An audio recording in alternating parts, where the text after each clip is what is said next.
안녕하세요. 마음 쉼터에 오신 시청자 여러분. 오늘 들려드릴 이야기는 4살 딸아, 이가 늘 배가 아프다고 해서 몰래 병원에 데려갔더니 의사 선생님이 속삭였습니다. 아이에게 사탕을 준 사람은 짐승입니다. 당장 경찰에 신고하세요. 라는 한 어머니의 가슴 아픈 사연입니다.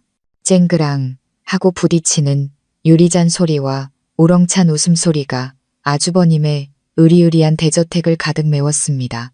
오늘은 시댁 식구들이 몇 년 동안 애타게 기다려온 장손, 준우의 돌잔치가 열리는 날이었죠. 화려한 크리스탈 샹들리에가 산의 진미로 가득한 상위를 눈부시게 비추고 있었습니다. 모두가 값비싼 옷을 차려입고는 마치 어린 황제처럼 높은 아기 의자에 앉아있는 포동포동한 준우 주위를 둘러싸고 있었습니다. 저는 그 누구의 눈에도 띄지 않는 가장 어두운 구석 테이블에 앉아 묽은 죽을 겨우 떠서 제 딸 소유리에게 먹여주려 애쓰고 있었죠. 제 딸은 올해 4살이지만 마치 2살배기처럼 깡마르고 파리했으며 커다란 눈에는 늘 불안과 슬픔이 가득했습니다. 소유리는 죽을 한 숟가락 겨우 넘기더니 이내 얼굴을 찌푸리며 배를 감싸 안고 작게 신음했습니다. 엄마, 배가 아파요. 가슴이 철렁 내려앉은 저는 아이의 가슴을 쓸어주며 잠시 밖으로 데리고 나가려 했습니다. 그때 메인 테이블에 앉아 계시던 시어머니의 차가운 목소리가 날아와 밝혔습니다. 시어머니는 준우를 안고 환한 얼굴로 자랑스럽게 말씀하셨죠. 아이고, 사돈어른들 좀 보세요. 우리 준우는 어쩜 이렇게 복스럽게 잘 먹고 잘 자는지 아주 똘똘 뭉쳤다니까요. 저기 민준이네 소유리하고는 완전 딴판이지. 쟤는 몇 년을 키워도 비실비실하니 쳐다만 봐도 팔자가 사나워진다니까. 모든 시선이 저와 소유리에게로 쏠렸습니다. 혀를 차는 소리, 동정하는 눈빛, 그리고 노골적인 비웃음까지 얼굴이 불타는 듯 화끈거렸습니다. 제 남편 민준이는 형님 옆에서 와인잔을 부딪히며 서 있다가 어머니의 말을 듣고는 저를 귀찮다는 듯 획 쳐다보더니 이내 아무 일 없다는 듯 다시 웃으며 대화를 이어갔습니다. 남편은 늘 저런 식이었습니다. 아내와 자식의 감정보다는 집안 어른들 앞에서의 체면이 훨씬 더 중요한 사람이었죠. 시어머니는 준우를 아기 침대에 내려놓고 제게 다가오셨습니다. 그리고는 비단저고리 주머니에서 조잡한 비닐에 쌓인 검붉은색 사탕 하나를 꺼내셨죠. 시어머니는 소유리 손에 사탕을 쥐어주며 달콤하게 말했지만 그 눈빛만은 얼음장처럼 차가웠습니다. 자, 이거 먹고 뚝 그쳐라. 오늘 내 사촌 오빠 좋은 날인데 재수없게 징징거려서 집안 분위기 망치지 말고. 소유리는 사탕을 받아들고는 눈을 살짝 빛냈습니다. 아이는 작은 목소리로 할머니에게 감사 인사를 하고는 껍질을 까서 바로 입에 넣었습니다. 배가 아프다는 아이에게 사탕을 주는 것이 마음에 걸렸지만 아이가 즐거워하는 모습을 보니 저도 모르게 입을 다물었습니다. 그래, 그래도 손녀라고 챙겨주시는 거겠지. 그냥 말투가 조금 거치실 뿐이야. 지난 4년간 저는 늘 그렇게 스스로를 위로해왔습니다. 하지만 그건 제 인생 최대의 착각이자 돌이킬 수 없는 어리석음이었습니다. 생일 축하 노래가 울려 퍼지고 모두가 잔을 높이 들며 축배를 외칠 때였습니다. 제 무릎에 앉아있던 소유리가 갑자기 몸을 뻣뻣하게 굳히며 배를 움켜쥐었습니다. 아이의 얼굴은 핏기 하나 없이 새파랗게 질려 있었죠. 아이는 비명 한 번 지르지 못했습니다. 그 대신 핏덩어리 같은 것들이 섞인 검고 끈적한 액체가 아이의 입에서 분수처럼 뿜어져 나왔습니다. 역한 냄새가 나는 그 액체는 바닥에 깔린 최고급 양탄자에 그대로 쏟아졌고 근처에 서 있던 고모님의 실크 원피스에도 튀었습니다. 시끄럽던 파티장은 순간 정적이 흘렀고 음악도 뚝 끊겼습니다. 남은 것은 제 딸의 가쁘고 힘겨운 숨소리뿐이었죠. 저는 극심한 공포에 휩싸여 덜덜 떨리는 손으로 휴지를 집어 아이의 입을 닦아주었습니다. 눈물이 쉴 새 없이 흘러내렸습니다. 소유라, 왜 그래? 소유라, 엄마 무섭게 하지 마. 제가 아이의 생사를 걱하며 미칠 것 같을 때 귓가에 천둥 같은 고함이 터져 나왔습니다. 남편 민준이었습니다. 그는 제게 달려왔지만 아이의 상태를 살피기 위함이 아니었습니다. 그는 바닥에 번진 비싼 양탄자의 얼룩을 노려보고 있었죠. 민준이는 분노로 얼굴이 시뻘개져서 소리쳤습니다. 세상에, 서연아, 너 애를 어떻게 보는 거야? 이거 형님이 외국에서 500만 원 넘게 주고 산 카펫인 거 몰라. 너 때문에 다 망쳤잖아. 저는 망연자실한 채 남편을 올려다보았습니다. 제 귀를 의심했습니다. 지금 자기 딸이 피를 토하며 쓰러져 가는데 가장 먼저 눈에 들어온 것이 고작 카펫이라니요. 옆에 서 있던 시어머니도 입술을 삐죽이며 코를 막았습니다. 마치 더러운 것을 쫓아내려는 듯 손을 휘휘 내저으며 역겹다는 듯 말했죠. 어우, 저 재수 없는 것. 아픈 티를 내도 꼭 저렇게 요란을 떤다니까. 남의 잔칫날에 꼭 초상을 치러요. 저것도 어디서 뭘 주워 먹고 와서 꾀병 부리는 거겠지. 맨날 설거지하기 싫어서 저러잖아. 내가 내 엄마 속셈을 모를 줄 알고. 그 잔인한 말들은 피 흘리는 제 심장에 밝히는 수천 개의 바늘 같았습니다. 저는 주위의 친척들을 둘러보았습니다. 방금 전까지 인자한 얼굴로 덕담을 나누던 그들은 이제 모두 싸늘하고 비난 가득한 눈빛으로 저와 제 딸을 바라볼 뿐이었습니다. 그 누구도 다가와 괜찮냐고 묻지 않았고 아무도 도움의 손길을 내밀지 않았습니다. 그 순간 저는 이 집안에서 제가 얼마나 철저히 혼자인지를 깨달았습니다. 가족의 정, 부부의 인연이라는 것이 바닥에 깔린 카펫 한 장보다도 못했던 겁니다. 저는 피가 나도록 입술을 깨물고 눈물을 삼켰습니다. 아무 말도 하지 않고 저는 소유리를 번쩍 안아 들었습니다. 내 살아있는 꽤 무거웠지만 그 순간 저는 이상할 정도로 힘이 솟았습니다. 카펫값을 물어내라며 저를 붙잡는 민준이의 팔을 거칠게 뿌리치고 저는 정문을 향해 똑바로 걸어나갔습니다. 너 어디가? 당장 형님한테 사과하고 와. 뒤에서 민준이가 소리쳤지만 저는 돌아보지 않았습니다.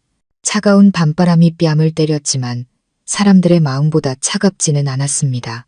제품에 안긴 소유리는 여전히 그 사탕 껍질을 손에 꽉 쥐고 있었습니다. 아이의 뜨겁고 가냘픈 숨결이 제 목에 닿았습니다. 저는 큰 길로 뛰쳐나가 택시를 잡았습니다. 미친 사람처럼 중얼거리면서요. 엄마가 미안해. 엄마가 미안해. 소유라. 엄마가 꼭 살려줄게. 밤늦은 국립어린이 병원은 불이 환했고 코를 찌르는 소독약 냄새에 속이 울렁거렸습니다. 소유리는 응급실로 실려 들어갔습니다. 저는 복도에 놓인 차가운 대기 의자에 웅크리고 앉아 두 손이 하얗게 질리도록 마주 잡았습니다. 잔치에 입고 갔던 제 원피스는 검은 토사물이 엉겨붙어 흉측했습니다. 꼭 지금의 제 인생처럼 말이죠. 저는 방금 전 민준이의 무심한 눈빛과 시어머니의 경멸, 어린 표정을 떠올렸습니다. 5년간의 결혼 생활 동안 저는 늘 참고 또 참았습니다. 진심을 다하면 언젠가 평화가 찾아올 거라 믿었습니다. 하지만 제가 얻은 것은 원인 모를 병에 시달리는 아이와 냉혹한 무관심뿐이었습니다. 응급실 문이 열리고 나이 지긋한 의사 선생님 한 분이 걸어 나왔습니다. 그의 표정은 너무나 심각해서 제 심장이 멎는 것 같았습니다. 저는 그에게 달려가 떨리는 목소리로 물었습니다. 선생님, 제 딸 아이가 괜찮은 건가요? 혹시 식중독인가요? 의사 선생님은 바로 대답하지 않았습니다. 그는 두꺼운 안경 너머로 저를 쏘아보듯 날카롭게 쳐다보았습니다. 그는 저에게 개인 진료실로 따라오라는 손짓을 하고는 문을 안에서 걸어 잠그기까지 했습니다. 그의 기이한 행동에 제 안의 공포는 극에 달했습니다. 진료실 안 소유리는 의식을 되찾고 병상에 누워 링거를 맞고 있었습니다. 저를 본 아이는 힘겹게 눈을 뜨고는 가냘픈 목소리로 속삭였습니다. 엄마, 할머니가 준 사탕 다 먹었는데 왜 아직도 배가 아파요? 할머니가 이거 먹으면 엄마가 기뻐하고 아빠한테 혼나지도 않을 거라고 했는데 아이의 순진한 말은 제 심장을 도려내는 비수와도 같았습니다. 숨이 멎을 듯 고통스러웠습니다. 이 바보 같은 아이는 그저 엄마를 기쁘게 해주고 싶어서 할머니가 주는 것을 억지로 먹어왔던 겁니다. 저는 아이의 차가운 손을 잡고 터져나오는 눈물을 참을 수 없었습니다. 옆에 서 있던 의사 선생님은 막 출력된 검사 결과지를 들고 있었습니다. 그의 손은 분노로 미세하게 떨리고 있었죠. 그는 심호흡을 한 번 하더니 한 글자 한 글자 힘주어 말했습니다. 어머님이 아이 친모 맞으시죠? 네, 제가 엄마입니다. 저는 떨면서 대답했습니다. 그는 검사 결과지를 책상 위로 던지며 붉은색으로 강조된 수치들을 손가락으로 가리켰습니다. 똑똑히 보세요. 이건 단순한 식중독이 아닙니다. 이건 중금속 중독, 구체적으로는 수은과 납 중독입니다. 혈중 농도가 허용치의 100배가 넘습니다. 제 귀가 멍멍해지고 세상이 빙빙 도는 것 같았습니다. 수은과 납이라니, 그런 맹독성 물질이 어떻게 제 어린 딸의 몸속에 있을 수 있단 말입니까? 저희는 깨끗한 아파트에 살고 저는 아이를 위해 물 한 잔도 정수기를 3번씩 거쳐 마시게 했습니다. 선생님, 혹시 뭔가 착오가 있는 건 아닐까요? 제 아이는 집에서 먹는 것 말고는. 저는 신락 같은 희망을 붙잡고 더듬거렸습니다. 의사 선생님은 저를 연민 어린 눈으로 바라보았습니다. 그는 목소리를 낮췄지만 그 안에는 단호함이 서려 있었습니다. 착오일 리 없습니다. 제가 이 일을 40년 했습니다. 아이의 내장 손상 정도와 뼈에 축적된 독소의 상태로 보아 장기간에 걸쳐 독극물에 노출된 것이 확실합니다. 최소 6개월 이상입니다. 그는 유리장으로 다가가 소유리에 위 세척액이 담긴 작은 병을 꺼내 들었습니다. 그 안에는 검붉은 가루들이 섞여 있었습니다. 그는 그것을 제 눈앞에 들어 보이며 말했습니다. 이거 낯익지 않으십니까? 주사라는 겁니다. 예전 사람들이 부적을 쓰거나 미신적인 의식을 치를 때 쓰던 수은을 함유한 맹독성 광물이죠. 요즘엔 사람 잡는 물건이라 거의 쓰지 않는데 검붉은색 기억이 폭포수처럼 밀려왔습니다. 시어머니가 매일같이 피를 맑게 해주는 보약이라며 소유리에게 챙겨 먹이던 그 이상한 붉은색 사탕, 집안 대대로 내려오는 비방이라며 먹으면 얼굴에 혈색이 돌고 건강해진다고 했습니다. 저는 그 말을 믿었습니다.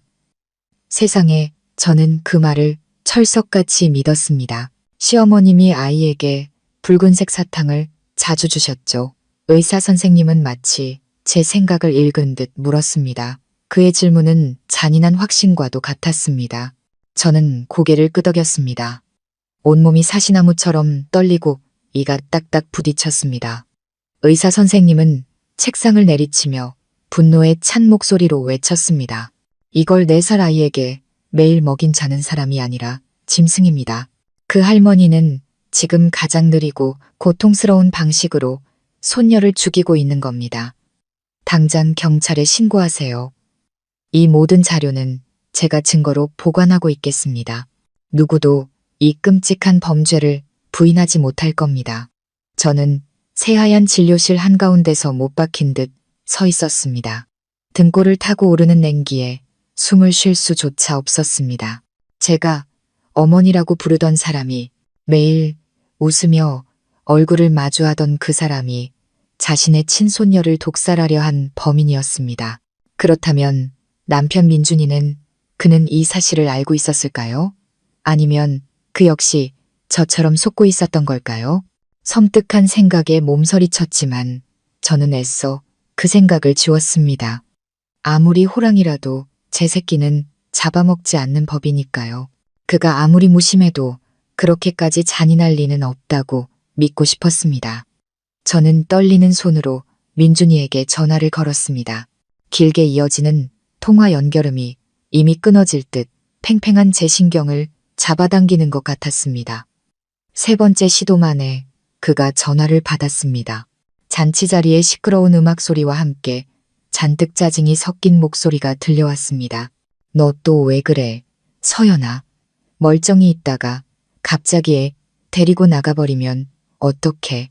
나까지 집안 어른들 앞에서 얼굴 못 들게 만들 셈이야. 저는 터져 나오는 울음을 간신히 참으며 공포에 질린 목소리로 말했습니다. 당신 빨리 어린이 병원으로 와줘요. 소율이가 급성 맹장염이래요. 지금 바로 수술해야 한다는데 내가 돈이 모자라. 저는 거짓말을 할 수밖에 없었습니다. 중독 사실을 말했다간 그가 어떻게든 이 일을 덮으려 하거나 시간을 끌 것이 분명했기 때문입니다.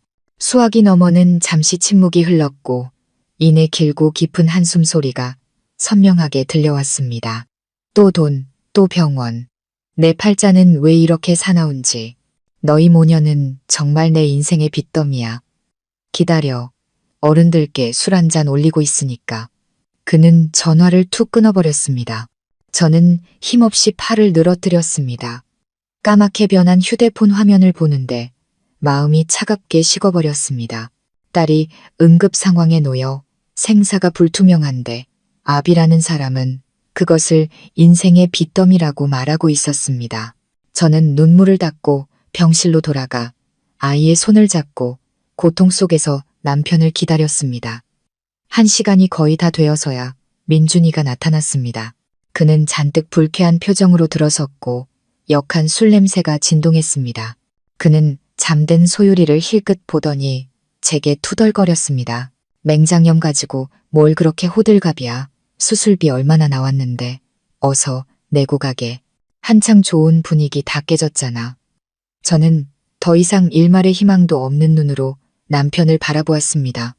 그저 차가운 탐색의 시선만이 남아있을 뿐이었습니다. 이거 수납 창고 가서 먼저 내. 나는 애 링거 바늘 빠질까봐 손잡고 있어야 하니까. 민준이는 수납 용지를 낚아채듯 받아들고는 욕설을 몇 마디 중얼거리더니 밖으로 나갔습니다. 저는 그의 모습이 복도 끝으로 사라지는 것을 기다렸다가 조심스럽게 아이의 손을 놓고 간호사에게 부탁했습니다. 선생님, 잠시만 아이 좀 봐주세요. 화장실 좀 다녀오겠습니다. 저는 민준이의 뒤를 몰래 쫓았습니다. 예상대로 그는 1층 수납 창구로 바로 가지 않았습니다. 그는 복도 끝에 있는 인적 드문 비상계단으로 향했습니다. 저는 조심스럽게 다가가 살짝 열린 무거운 철문 뒤에 몸을 숨겼습니다. 심장이 미친 듯이 뛰었습니다. 민준이의 목소리가 들려왔습니다. 더 이상 술에 취한 혀 꼬부라진 소리가 아니었습니다. 그의 목소리는 놀라울 정도로 냉정하고 다급했습니다. 어머니, 저예요. 잘 들으세요. 소율이 입원했어요. 그냥 배탈이 아니에요. 의사들이 혈액 검사를 하고 있는데 아무래도 뭔가를 의심하는 것 같아요. 저는 숨을 죽이고 문틈에 귀를 바싹 갖다 댔습니다. 동시에 휴대폰 녹음 버튼을 눌렀습니다. 민준이의 목소리는 더 낮아졌지만 고요한 계단 안에서는 마치 망치 소리처럼 크게 울렸습니다. 지금 당장 안방으로 가셔서 침대 밑에 있는 붉은 가루가 든 병, 변기에 다 쏟아버리고 물 내리세요. 흔적도 없이 없애버리세요. 제가 어떻게든 빨리 퇴원시킬 테니까 오래 입원하게 두진 않을 거예요. 서두르세요.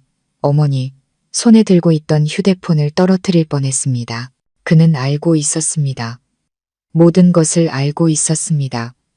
자기 어머니가 딸에게 그 맹독성 가루를 먹이고 있다는 사실을 알면서도 막지 않았습니다.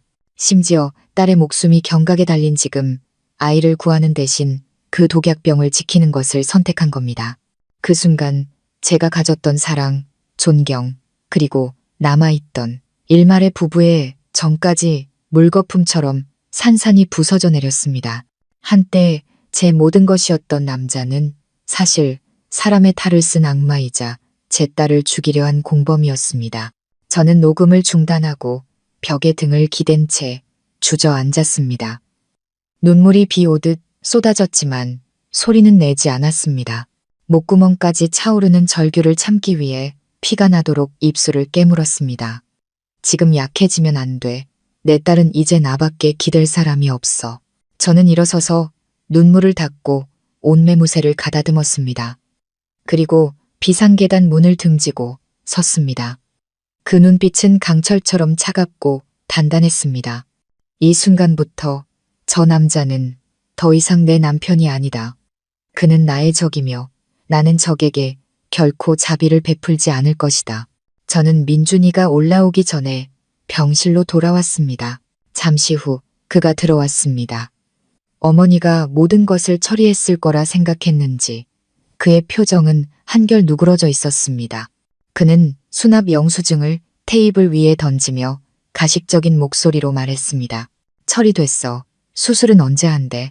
에이, 그냥 집에 데려가자. 병원비만 비싸고 어머니가 지어주는 한약보다 효과가 있겠어? 한약이라는 두 글자를 듣는 순간 제 안에 피가 들끓었습니다. 하지만 저는 연기해야 했습니다. 시간을 벌기 위해 아무것도 모르는 아내 역할을 완벽하게 해내야 했습니다. 저는 걱정스러운 표정을 지어 보이며 말했습니다.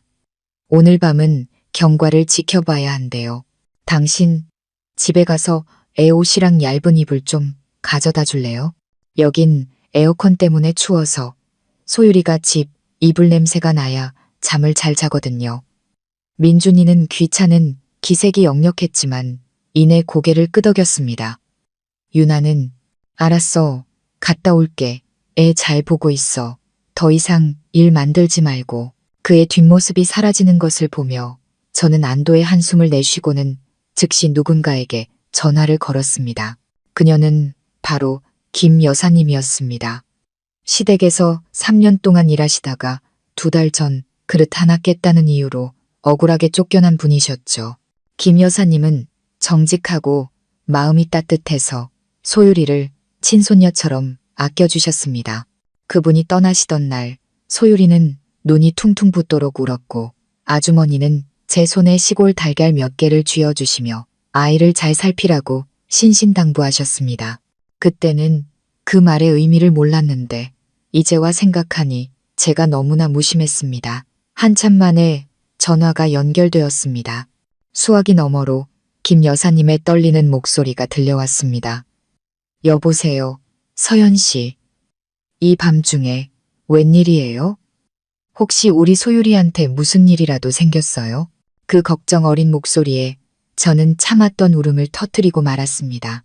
아주머니, 소율이가 누가 소율이한테 독을 먹였어요. 아주머니, 저희 모녀 좀 살려주세요. 수화기 너머는 잠시 침묵이 흘렀고 이내 김 여사님의 경악에 찬 목소리가 터져 나왔습니다. 세상에, 그럴 줄 알았어. 내가 그 노인네를 진작부터 의심했다니까. 일단 진정하고 내 말 잘 들어요. 김 여사님은 가쁜 숨을 몰아쉬며 이야기를 시작했습니다.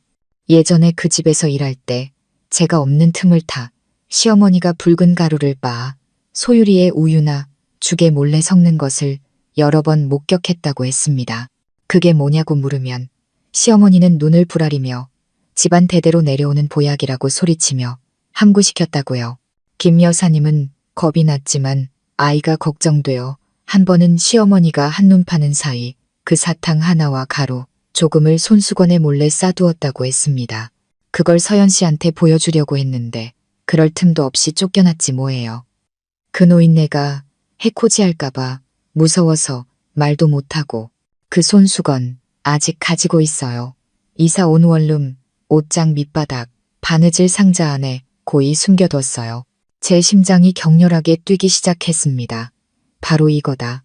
이것이야말로 민준이와 그의 어머니가 결코 없앨 수 없는 살아있는 증거였습니다. 저는 다급하게 말했습니다.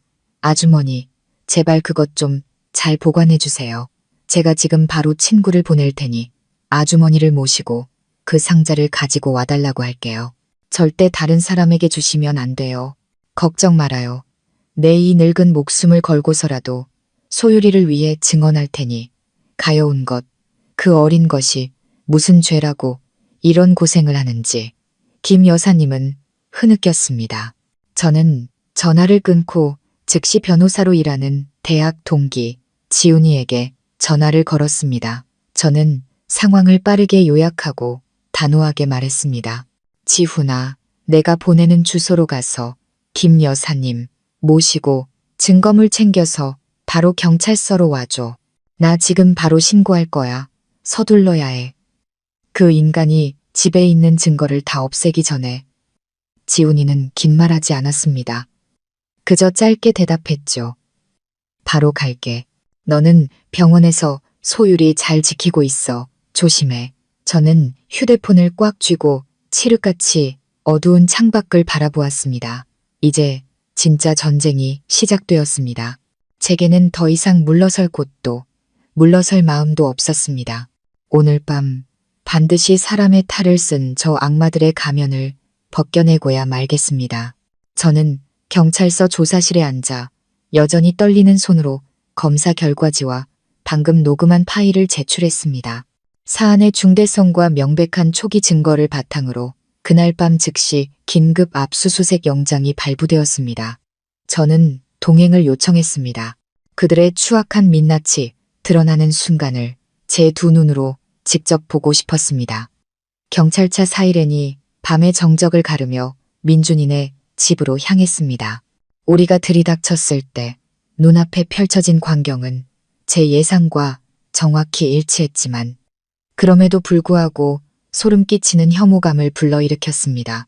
1층 화장실에서는 민준이가 양동이 안에 서류와 약 봉투들을 넣고 불을 붙이고 있었습니다. 매캐한 연기가 자욱했습니다.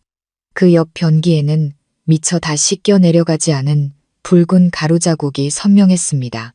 시어머니는 옆에서 대걸레를 들고 안절부절못하며 서 있었죠. 경찰들이 들이닥치자 그녀의 얼굴은 핏기 하나 없이 하얗게 질렸습니다. 아니, 이게 무슨 짓들이에요. 왜 남의 집에 함부로 들어오십니까? 민준이가 당황해서 더듬거리며 양동이에 물을 부으려 했지만 한 경찰관에게 팔을 제압당하고 말았습니다. 경찰서의 분위기는 끊어질 듯 팽팽했습니다. 민준이는 의자에 웅크리고 앉아 비 오듯 땀을 흘리면서도 뻔뻔하게 범행을 부인했습니다. 그는 효심 깊은 아들이자 비통한 아버지 역할을 너무나 실감나게 연기해서 구역질이 날 지경이었습니다. 그는 울먹이며 말했습니다. 경찰관님, 정말 억울합니다. 저희 어머니가 연세가 많으셔서 귀가 어두우세요. 애들 허약한데 좋다는 민간요법이 있다고 해서 사오신 것뿐입니다. 손녀를 얼마나 아끼시는데 세상에 어느 할머니가 친손녀를 해치겠습니까? 제가 태운 건 그냥 부적 같은 미심적인 것들이에요. 아내가 알면 어머니한테 뭐라고 할까봐 그런 겁니다. 시어머니도 옆에서 머리를 풀어헤치고 아들의 장단에 맞춰 구슬프게 울부짖었습니다. 맞아요, 경찰 아저씨. 이 늙은이가 죽을 날이 머지않았는데 그저 손주 건강하게 자라는 것만 바랐지요. 소율이가 하도 비실거려서 안쓰러운 마음에 시골 용하다는 분한테 약을 좀 지어온 것뿐이에요. 그 약에 독이 있는 줄은 꿈에도 몰랐어요. 이 무지한 늙은이를 용서해 주세요. 모자가 번갈아 가며 무지와 사랑 탓으로 모든 책임을 돌리는 모습을 보며 제 몸에 피가 차갑게 식는 것을 느꼈습니다. 만약 그 녹음 파일이 없었다면, 의사 선생님의 기지가 없었다면 그들은 완벽하게 죄를 벗어 던지고 제 딸은 그 위선적인 사랑 속에서 서서히 죽어갔을 겁니다. 바로 그때 지훈이가 김 여사님과 함께 들어왔습니다. 지훈이의 손에는 조심스럽게 봉인된 낡은 쇠 바느질 상자가 들려 있었습니다. 김 여사님은 시어머니를 보자마자 손가락질하며 분노에 찬 목소리로 외쳤습니다. 이 할망구야, 어디서 시치미를 떼. 내가 똑똑히 들었어. 당신이 제사상 앞에서 저 계집애 좀 빨리 데려가시고 우리 민준이 장가 다시 가서 아들 낳게 해달라고 비는 소리를. 시어머니는 귀신이라도 본 듯 얼굴이 새하얘졌고 민준이는 책상에 머리를 밟고 고개를 들지 못했습니다. 저는 자리에서 일어나 민준이 앞으로 다가갔습니다. 그리고 몇 년간 함께 살을 맞대고 살아온 남편의 회피하는 눈을 똑바로 쳐다보았습니다. 저는 천천히 휴대폰을 꺼내 병원 비상계단에서 녹음했던 통화 내용을 재생했습니다. 정정만이 감도는 조사실에 민준이의 목소리가 또렷하게 울려 퍼졌습니다. 지금 당장 안방으로 가셔서 침대 밑에 있는 붉은 가루가 든 병, 변기에 다 쏟아버리고 물 내리세요. 흔적도 없이 없애버리세요. 녹음이 끝나자 민준이의 얼굴은 잿빛으로 변했습니다. 비겁한 남자와 잔혹한 어머니의 서투른 연극은 그렇게 막을 내렸습니다. 저는 그를 보며 쓰디쓴 조소를 지었습니다. 어머니가 정신이 오락가락하신다고요? 그럼 이 녹음 파일에서 어머니께 증거인멸을 지시하는 사람은 대체 누구죠? 빼도 박도 못할 증거들. 즉시 성분 분석을 통해 고농도의 주사가 검출된 사탕, 증인의 증언, 그리고 아들의 잔인한 목소리가 담긴 녹음 파일 앞에서 시어머니는 완전히 무너져 내렸습니다. 그녀는 더 이상 울며 애원하지 않았습니다. 인자한 척하던 가면도 벗겨지고 그 자리에는 광기 어린 뒤틀린 얼굴만이 남아 있었습니다. 그녀는 갑자기 고개를 쳐들었습니다. 핏발이 선 눈으로 조사실 철창 너머의 저를 노려보았습니다. 그리고는 다 쉬어빠진 마치 상처 입은 짐승의 울음 같은 목소리로 소리쳤습니다. 그래, 내가 그랬다. 어쩔 거냐. 다 이 집안 잘 되라고 한 짓이다. 내 꼴을 좀 봐라. 시집와서 5년 동안 딸내미 하나 낳아놓고는 그것도 맨날 비실비실 알아눕기나 하고 우리 집안이 3대 독자 집안인데 내년 때문에 민준이 대해서 대가 끊기게 생겼다고. 저는 그 자리에 얼어붙었습니다. 쓰러지지 않기 위해 책상 모서리를 꽉 붙잡았습니다. 자신의 친손녀를 죽이려 한 이유가 이토록 잔인하고 낡아빠진 것이었다니요. 그녀는 침을 튀기며 계속해서 악담을 퍼부었습니다. 내가 용하다는 데 가서 다 물어봤다. 그년이 우리 집안 원수고 민준이 앞길을 막는 년이라고 했어. 그년이 이 집에 붙어 있어서 민준이 사업도 계속 그 모양 그 꼴인 거야. 그년을 서서히 앓다가 죽게 만들어야 집안에 아들 귀신이 들어와 태어날 수 있다고 했다고. 내가 그년한테 주사를 먹인 건 집안의 더러운 기운을 씻어내기 위해서였어. 우리 민준이 새로 장가가서 대를 이을 아들 낳겠다는데 내가 뭘 잘못했냐. 다 우리 가문을 위해서, 우리 조상님들을 위해서 한 일이다. 조사관부터 변호사인 지훈이까지 방 안의 모든 사람들은 이 여성의 무지하고 잔혹한 미신의 할 말을 잃었습니다. 그녀는 어린아이를 해친 것에 대해 조금의 죄책감도 느끼지 않았습니다. 그저 자신의 미친 계획이 실패한 것을 안타까워할 뿐이었습니다. 민준이는 방구석에서 머리를 감싸쥔 채 헝클어진 머리카락을 쥐어뜯고 있었습니다. 그는 어머니도 저도 차마 쳐다보지 못했습니다. 그 비겁한 모습은 시어머니의 광기보다 더 역겨웠습니다. 저는 철창 가까이 다가가 그녀의 눈을 똑바로 마주했습니다. 제 목소리는 이상할 정도로 차분했지만 그 안에서는 증오의 불길이 타오르고 있었습니다. 대를 이을 손자가 그렇게 원이셨어요? 제 딸이 재수 없는 원수라고요? 좋아요. 오늘 제가 그 소원 들어드리죠. 저는 민준이를 돌아보며 미리 서명해둔 이혼 서류를 그의 앞에 던졌습니다. 도장 찍어. 이제부터 소율이는 당신 집안 사람이 아니야. 내 딸이야. 오직 나만의 딸. 당신네 집안은 그 대단한 장손 타령이나 하면서 감옥에서 썩어 가시지. 그 말을 들은 시어머니는 길길이 날뛰었습니다. 저를 붙잡으려 철창으로 달려들었지만 경찰에게 제지당했죠. 네가 감히, 너는 우리 집 며느리야. 내 손주는 우리 집 핏줄이라고 내년 마음대로 데려갈 수 없어. 저는 그녀의 미친 절규를 뒤로하고 돌아섰습니다. 조사실을 나오며 칠흑 같은 밤하늘을 올려다보고 깊은 숨을 내쉬었습니다. 차가운 공기가 폐부 깊숙이 파고들었습니다. 다시 눈물이 흘렀지만 이번에는 해방감의 눈물이었습니다. 비록 끔찍했지만 진실을 알게 되었고 무엇보다 사람의 탈을 쓴 악마들의 소나기에서 제 딸을 지켜냈으니까요. 법적 싸움은 이제 시작이었지만 저는 결코 물러서지 않을 것을 알았습니다. 소율이를 위해서 저는 강철 같은 엄마가 될 것입니다. 의사 선생님으로부터 소율이가 첫 고비를 넘겼다는 소식을 듣자마자 저는 법원에 이혼 소장을 제출했습니다. 사건 소식은 빠르게 퍼져나갔지만 저를 가장 역겹게 만든 것은 시어머니의 잔혹함이 아니라 민준이의 태도였습니다. 그는 병원으로 달려왔지만 아버지로서의 죄책감이 아니라 막다른 길에 몰린 자의 분노를 품고 있었습니다. 민준이는 제가 밤새 간호하고 있는 회복실로 쳐들어왔습니다. 그는 애써 목소리를 낮췄지만 그 안에는 분노가 가득했습니다. 서연아, 너 지금 무슨 짓을 하는 거야? 우리 집안 사람들 다 죽일 셈이야. 어머니는 이미 구속됐잖아. 뭘 더 바라서 이혼 소송까지 해? 저는 눈앞에 서 있는 남자를 바라보았습니다. 구겨진 셔츠와 잠 못 자 퀭한 눈. 하지만 그 어디에서도 병상에 누운 딸을 향한 안타까움은 찾아볼 수 없었습니다. 그는 오직 자신의 헛된 명예와 안위만을 걱정하고 있었습니다. 저는 아이의 작은 손을 꼭 잡은 채 차갑게 대답했습니다. 나는 내 딸이 살기를 바라. 살인자 집안인 당신 내 가족과 모든 연을 끊고 싶어. 그러니 도장 찍어. 더 이상 당신을 경멸하게 만들지 마. 민준이는 비웃었습니다. 뒤틀리고 철면피 같은 미소였죠. 그는 제 손에서 소장을 낚아채 구겨서는 병실 구석에 의료 폐기물통에 던져버렸습니다. 꿈깨. 절대 이혼 안 해줘. 네가 뭔데 지금 이혼을 요구해?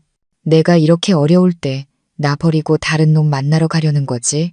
그의 뻔뻔함에 피가 거꾸로 솟는 것 같았습니다. 그는 제 얼굴에 바싹 다가와 담배 냄새와 위협이 섞인 숨을 내뿜었습니다. 네가 계속 이런 식으로 나오면 나도 널 허위사실 유포랑 아동방임으로 맞고소할 거야. 네가 산후우울증 때문에 정신이 온전치 않다고 법원에 말할 거라고. 그때 가서 누가 양육권을 뺏기게 될지 한번 보자. 저는 그를 바라보았습니다. 한때 사랑했던 남편이 아니라 낯설고 흉측한 괴물을 보는 것 같았습니다. 저는 담담하게 휴대폰을 꺼내 천장에 달린 CCTV의 깜빡이는 붉은 불빛을 가리켰습니다. 계속 연기해봐, 민준 씨. 법원에서 아주 좋아하겠네. 자기 엄마한테 독살당할 뻔한 딸의 병상 앞에서 아내를 협박하는 아버지의 모습. 아주 볼만하겠어. 민준이는 CCTV를 올려다보더니 얼굴색이 급격히 변했습니다. 시뻘겋던 얼굴이 새하얗게 질렸죠. 그는 몇 걸음 물러서서 저를 손가락질했지만 아무 말도 하지 못하고 분을 사귀지 못한 채 돌아서 나가버렸습니다. 그의 뒷모습을 보며 저는 이 싸움이 이제 막 시작되었으며 단 한순간도 약해져서는 안 된다는 것을 알았습니다. 다음 날 아침 지훈이가 다급한 목소리로 전화를 걸어왔습니다. 충격적이지만 그리 놀랍지는 않은 소식이었습니다. 지훈이가 말했습니다. 서연아, 마음 단단히 먹어. 민준이가 재산 빼돌리고 있어. 방금 확인했는데 너희 부부가 사는 아파트 자기 누나 명의로 이전하려고 수속 밟고 있대. 저는 그 자리에 얼어붙었습니다. 손에 들고 있던 죽 숟가락이 그릇 위로 떨어지며 쨍하는 소리를 냈습니다. 그 아파트는 우리 부부의 피땀이 섞여 있었지만 대부분은 결혼할 때 저희 부모님이 보태주신 돈과 제가 몇 년간 악착같이 모은 돈으로 마련한 것이었습니다. 그는 이미 자신의 퇴로를 마련해 두고 있었던 겁니다. 자기 가족의 돈주머니를 지키기 위해 저와 제 딸을 길거리로 내쫓을 준비를 하고 있었던 거죠. 그뿐만이 아니었습니다.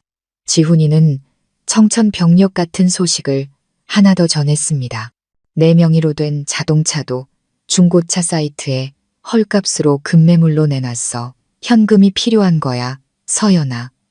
시어머니 합의금이나 변호사 비용으로 쓰려는 거겠지. 저는 분노로 온몸이 떨렸습니다. 배신감이 극에 달했습니다. 지난 5년간 저는 그의 월급에 단 한 번도 관여한 적이 없었습니다. 그가 큰일을 위해 어머니께 맡겨둔다고 했을 때도 저는 그를 믿었습니다. 집안 생활비, 아이 기저귀값, 경조사비까지 모든 것이 제 월급에서 나갔습니다. 그런데 이제 와서 마지막 남은 공동재산마저 제 딸을 죽이려 한 사람을 구하기 위해 가로채려 하다니요. 저는 심호흡을 하며 최대한 평정심을 유지하려 애썼습니다. 지훈아, 즉시 법원에 부부 공동재산 처분 금지, 가처분 신청 좀 해줘. 모든 재산 동결시키고 어떤 형태로든 명예 이전 못하게 막아줘. 집 살 때 돈이 내 계좌에서 나간 은행 거래 내역서 바로 보내줄게. 알았어. 바로 처리할게. 걱정 마. 법이 그렇게 호락호락하지 않아. 지훈이가 저를 안심시켰습니다. 저는 전화를 끊고 약에 취해 잠든 소율이를 바라보았습니다. 아이의 듬성듬성한 머리카락을 쓸어주는데 가슴이 미어졌습니다. 사람들은 정이 끝나도 의리는 남는다고 했습니다. 하지만 민준이에게는 인간으로서의 최소한의 의리조차 없었습니다. 그는 어머니의 죄를 덮기 위해 너덜너덜해진 가문의 명예를 지키기 위해 차를 팔고 집을 팔고 심지어 제 딸의 미래까지 팔아넘길 준비가 되어 있었습니다. 저는 민준이에게 짧고 단호한 문자 메시지를 보냈습니다. 집이랑 차, 법원에서 가압류 들어갔어. 하나라도 건드렸다간 재산은 익주로 추가 고소할 거야. 당신까지 어머니랑 같이 감옥 가고 싶지 않으면 나 더 이상 자극하지 마. 메시지를 보내고 저는 휴대폰을 꺼버렸습니다. 더 이상 어떤 변명도 듣고 싶지 않았습니다. 이 순간부터 저는 모든 것을 되찾을 것입니다. 돈에 욕심이 있어서가 아니었습니다. 제 돈 단 1원이라도 제 딸에게 독을 먹인 그 괴물을 구하는데 쓰이게 할 수는 없었기 때문입니다. 중금속 해독 치료는 제가 겪어본 중 가장 끔찍한 시간이었습니다.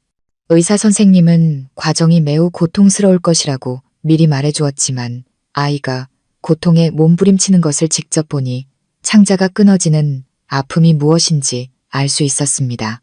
몸에 들어간 약물은 소율이의 작은 몸에 격렬한 거부 반응을 일으켰습니다. 아이는 위에까지 모두 토해냈고 근육 경련이 올 때마다 손발이 뒤틀렸습니다.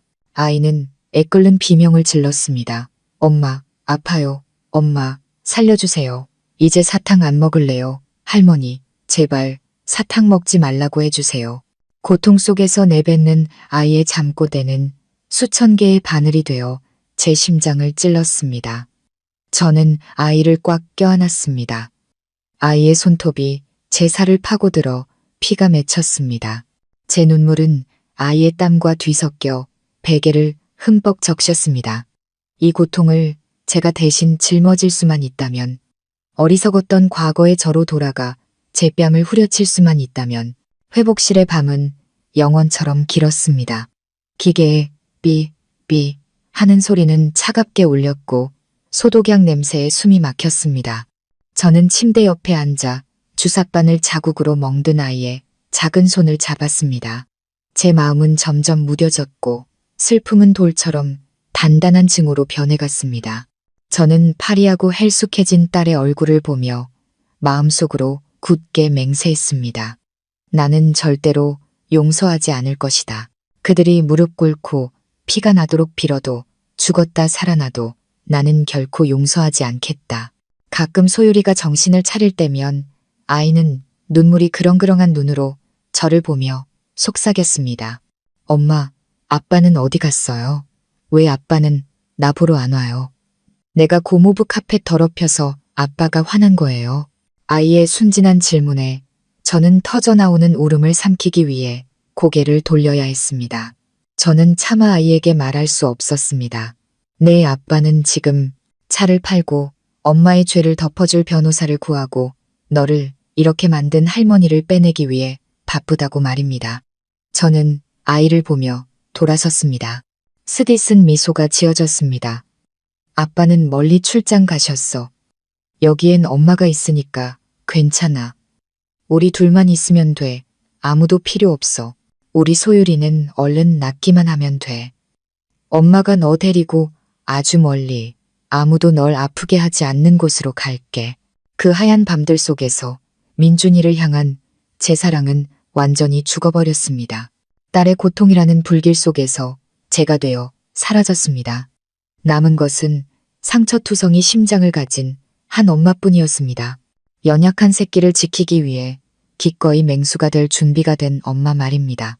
법적 절차는 시간이 걸리고 시댁의 뻔뻔함을 막기에는 역부족이라는 것을 깨달은 저는 여론의 힘을 빌려 정의를 되찾기로 결심했습니다. 저는 기자로 일하는 친구에게 연락해 병원 진료 기록 전체와 수은 및 주사 양성 반응이 나온 검사 결과, 그리고 민준이가 어머니에게 증거 인멸을 지시하는 녹음 파일을 모두 넘겼습니다. 다음 날 아침 충격적인 제목의 장문 기사가 주요 언론사 홈페이지 메인을 장식했고 순식간에 SNS를 통해 퍼져나갔습니다. 충격. 손주 낳으려는 미신 때문에 4살 손녀에게 맹독성 주사 먹인 시어머니, 친아들은 범행 은폐에만 급급. 이 기사는 아동학대 문제에 민감한 여론에 터진 원자폭탄과도 같았습니다. 수천 건의 공유, 수만 개의 분노에 찬 댓글이 폭포수처럼 쏟아졌습니다. 네티즌들은 순식간에 민준이네 가족의 신상을 파헤쳤습니다. 시어머니와 민준이의 사진이 온갖 끔찍한 저주와 함께 인터넷에 퍼졌습니다. 제 휴대폰이 미친 듯이 울렸습니다. 민준이었습니다. 저는 액정에 뜬 이름을 보고 차갑게 웃으며 전화를 받았습니다. 그리고 녹음을 위해 스피커폰으로 전환했죠. 수화기 너머로 민준이의 광기 어린 고함이 터져 나왔습니다. 너 미쳤어, 서연아? 인터넷에 그딴 걸 왜 올려? 오늘 아침 우리 회사 주가가 폭락하고 거래처에서 계약 다 취소한 거 알아? 너 나 죽이려고 작정했어? 저는 얼음장처럼 차가운 목소리로 담담하게 대답했습니다. 맞아. 나는 당신의 그 헛된 명예를 죽이고 싶어. 당신이 당신 엄마의 살인 행위를 덮어주었으니 나는 겨우 당신 밥그릇 좀 깨뜨렸을 뿐이야. 우리 소율이가 겪은 고통에 비하면 아무것도 아니지. 너는 악마야. 독사 같은 년. 민준이는 공포와 분노에 찬 목소리로 소리쳤습니다. 저는 그의 말을 끊었습니다. 악마? 당신 어머니에 비하면, 당신의 그 무심함에 비하면 나는 아직 성인군자야. 당신은 회사를 걱정하고 당신 돈을 걱정하지만 나는 내 딸 목숨만 걱정할 뿐이야. 온 세상 사람들에게 손가락질 받는 기분이 어떤지 이제부터 천천히 즐겨봐. 저는 전화를 끊고 그의 번호를 차단했습니다. 저는 이 공격이 민준이의 급소를 정확히 찔렀다는 것을 알았습니다. 체면과 돈을 목숨처럼 여기는 그에게 사회적 지탄과 경력의 상실은 죽음보다 더한 고통일 테니까요. SNS에서는 민준이의 회사를 향한 불매운동이 걷잡을 수 없이 번졌습니다. 한때 그를 존경하고 따르던 사람들은 이제 그를 경멸하며 손가락질했습니다.